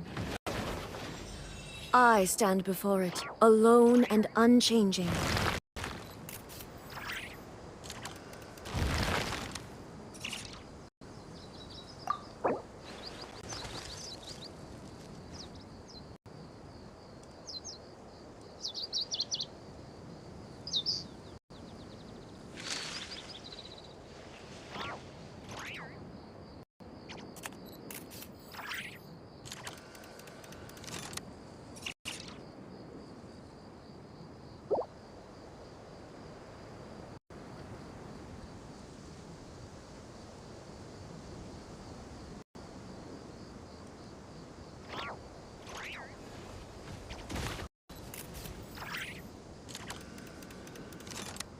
The world remains constant over the centuries, but human life is like the dew at dawn, or a bubble rising through water. Transitory.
Curious crystals.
This kind of weather is more enjoyably spent under the cover of shade.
Looking into my eyes is ill-advised. I can't promise you'll like what you see.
Lucky you. I have some time to kill.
Don't trust your eyes uncritically.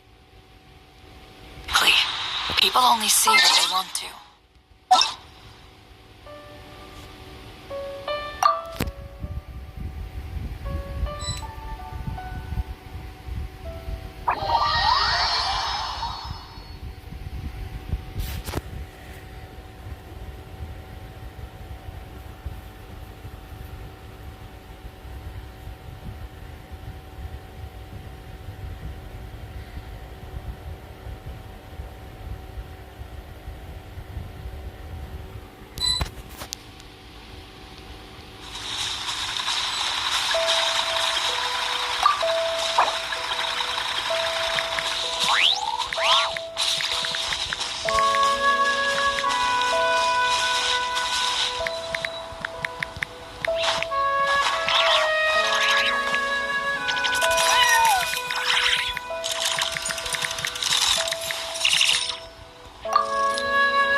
on the counter to welcome our clients, of course. Ever tried cheese Gotta waves earn before? his kibble You somehow. wanna try? Well, come on, no time like the present. I'll help you find the closest.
What should the next font in order?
No message.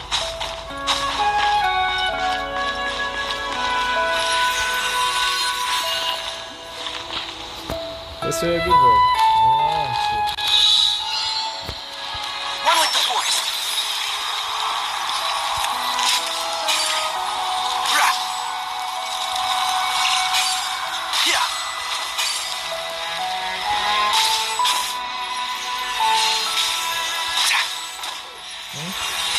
But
Supporting fire.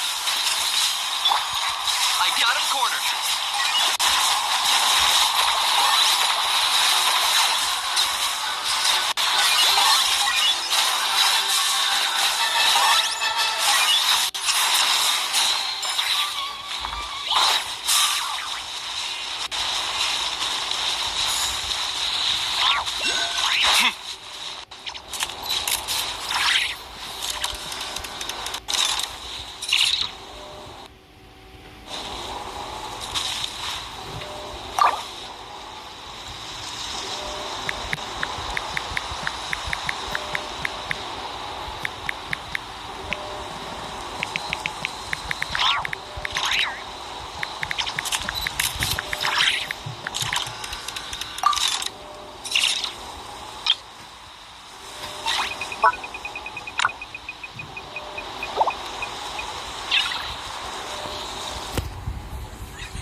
I'm not the friend to come to for words of comfort or encouragement.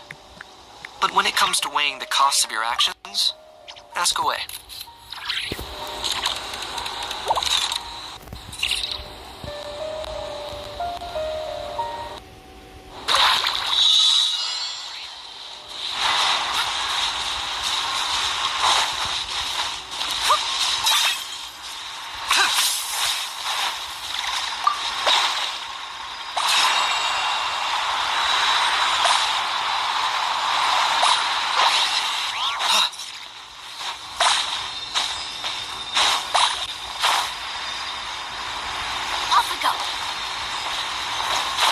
really necessary?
Yeah! Target acquired.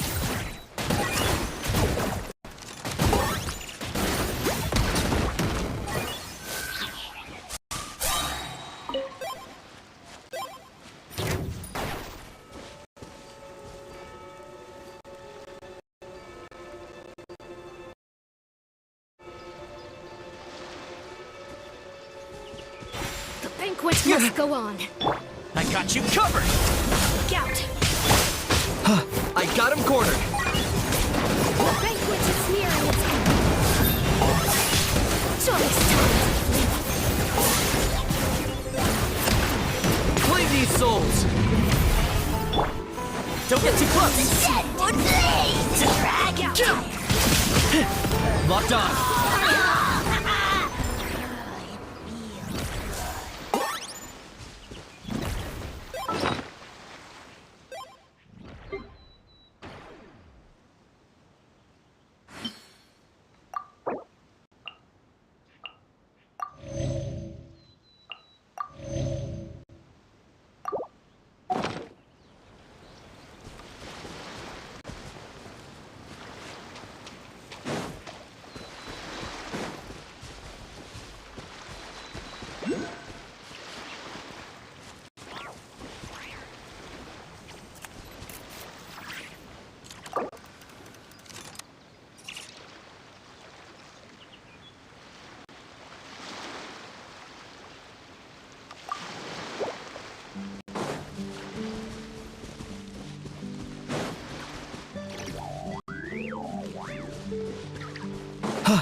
Points for agility.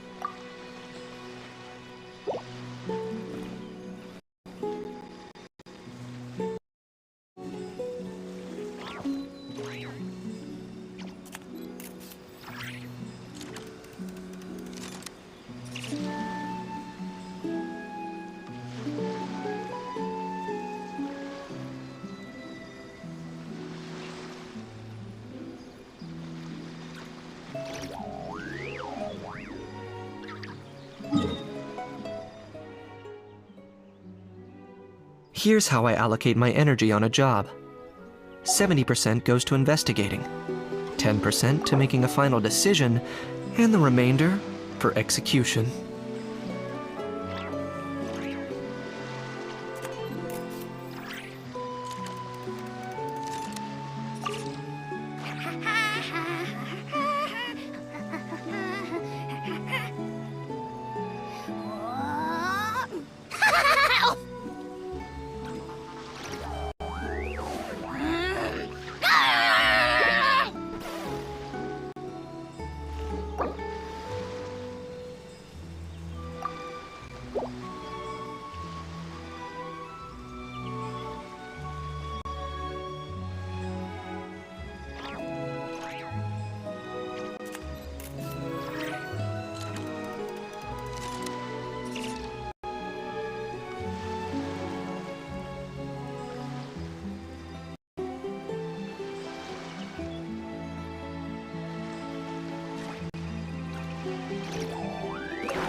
Don't let him get under your skin. I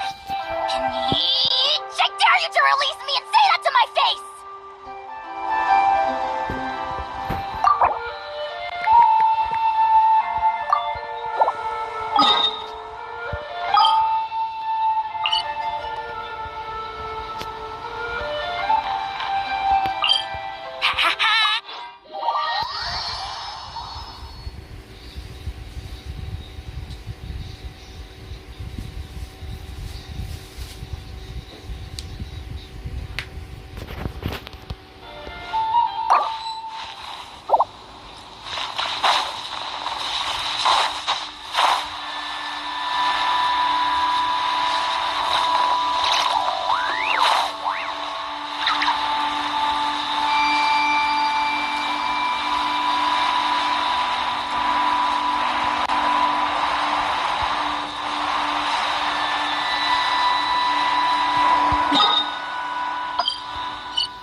Is this really necessary?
friend to come to for words of comfort or encouragement.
Can't hide the truth.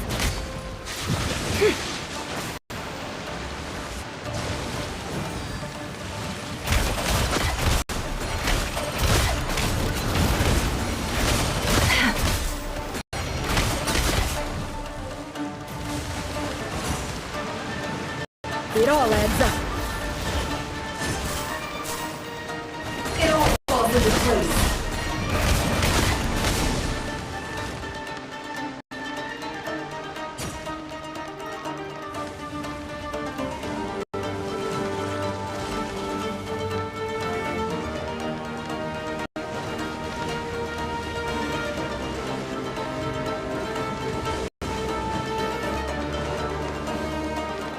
No more lies.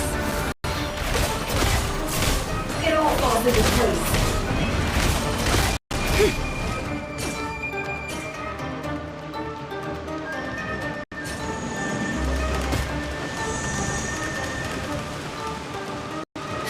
Can't hide the truth.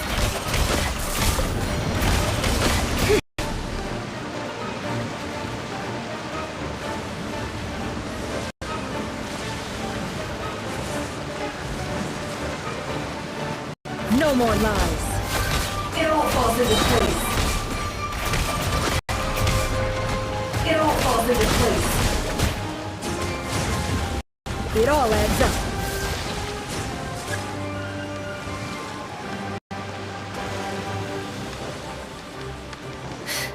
No more lies. It all adds up.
No more lies.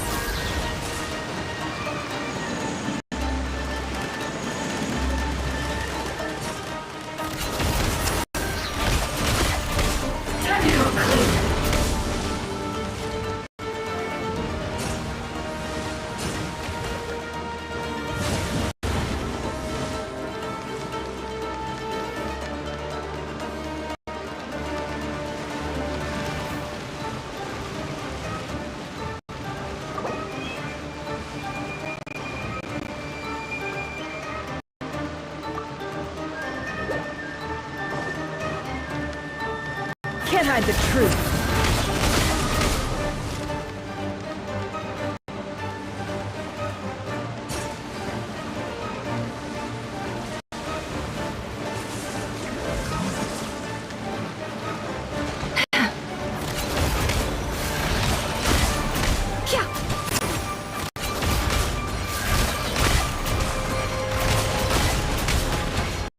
Seek within.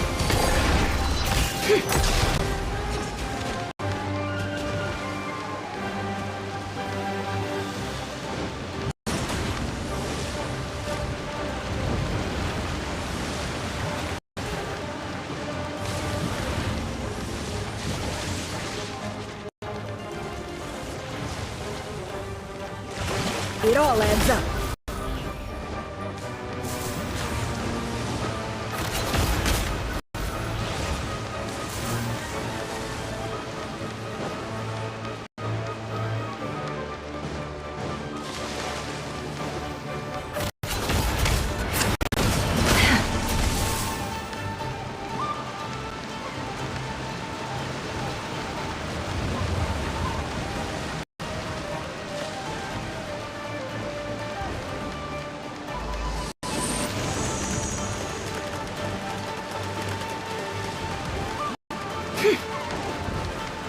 Can't hide the truth.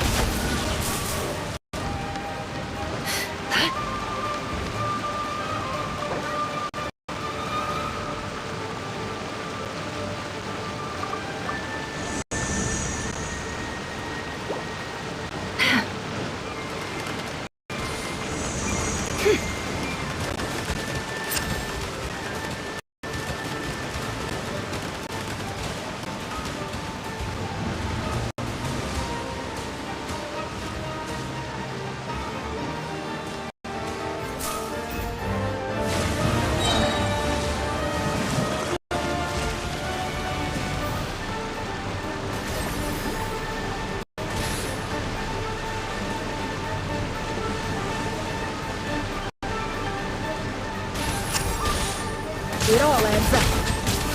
Let's see what you're made of.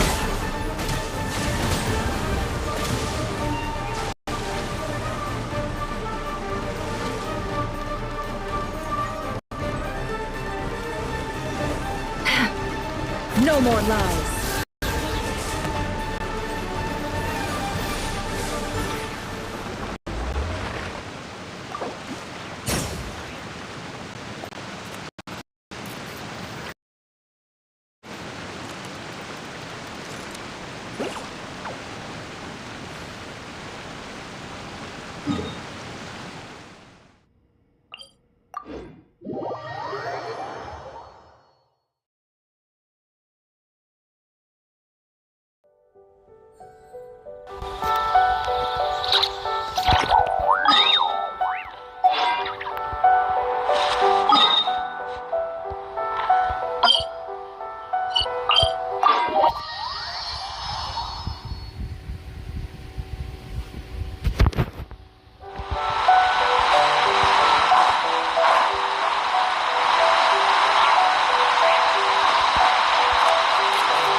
Don't trust your eyes uncritically.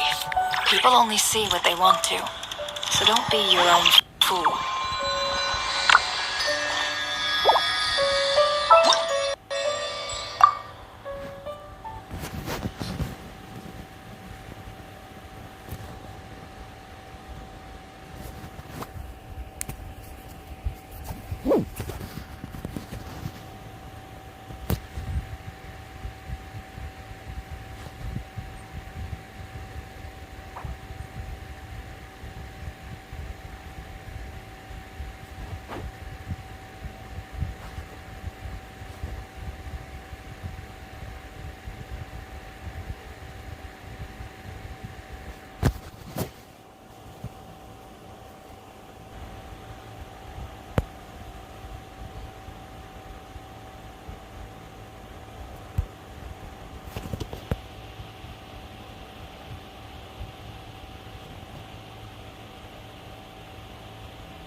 mission ends here.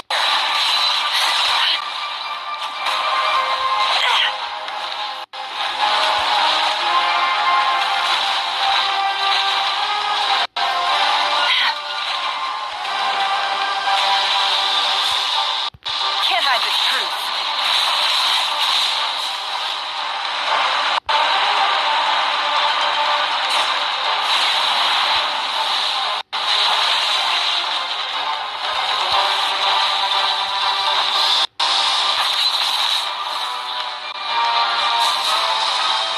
It all adds up.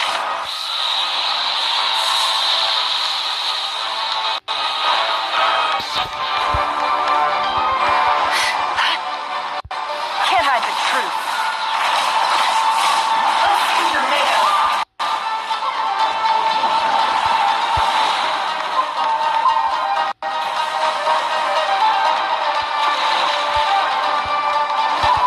It all adds up.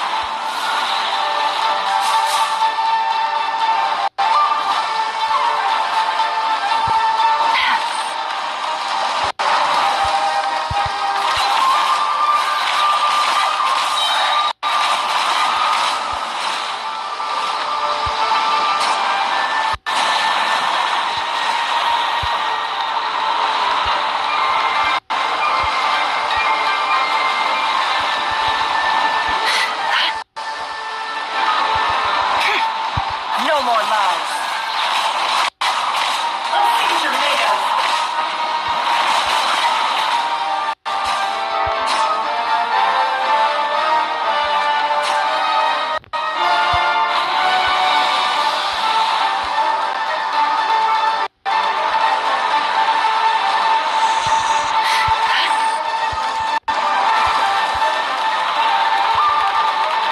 It all adds up.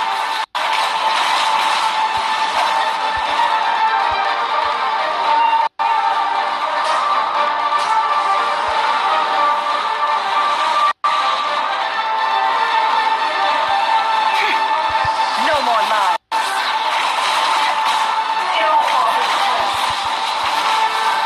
Can't hide the truth.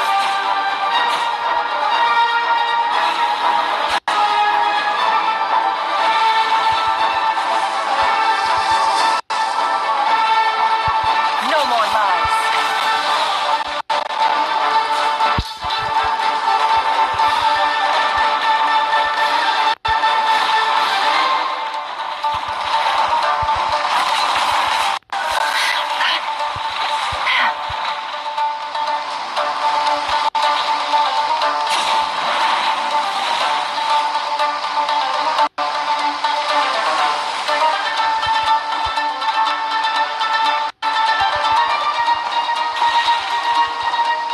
It all adds up.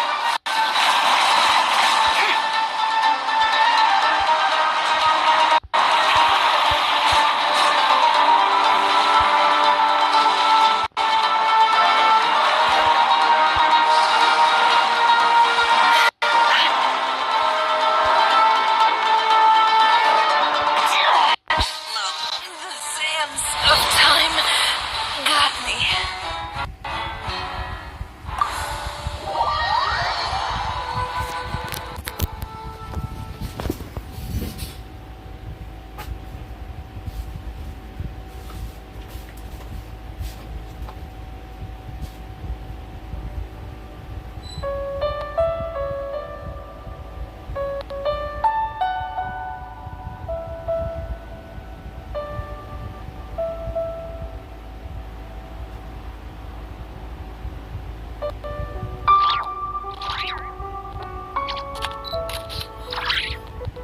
Emotions are like a raging torrent that surges through the mind. More often than not, if you try to hold them back, you'll be swept away by their unstoppable force. And if you try to ignore them entirely, you'll end up tearing yourself to pieces.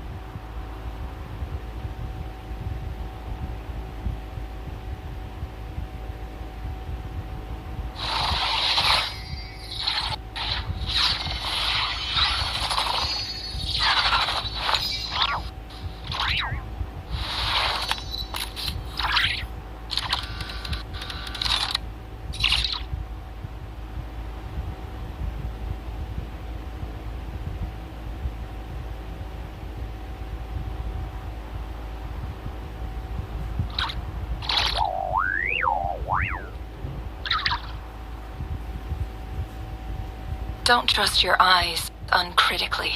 People only see what they want to, so don't be your own fool.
It all adds up.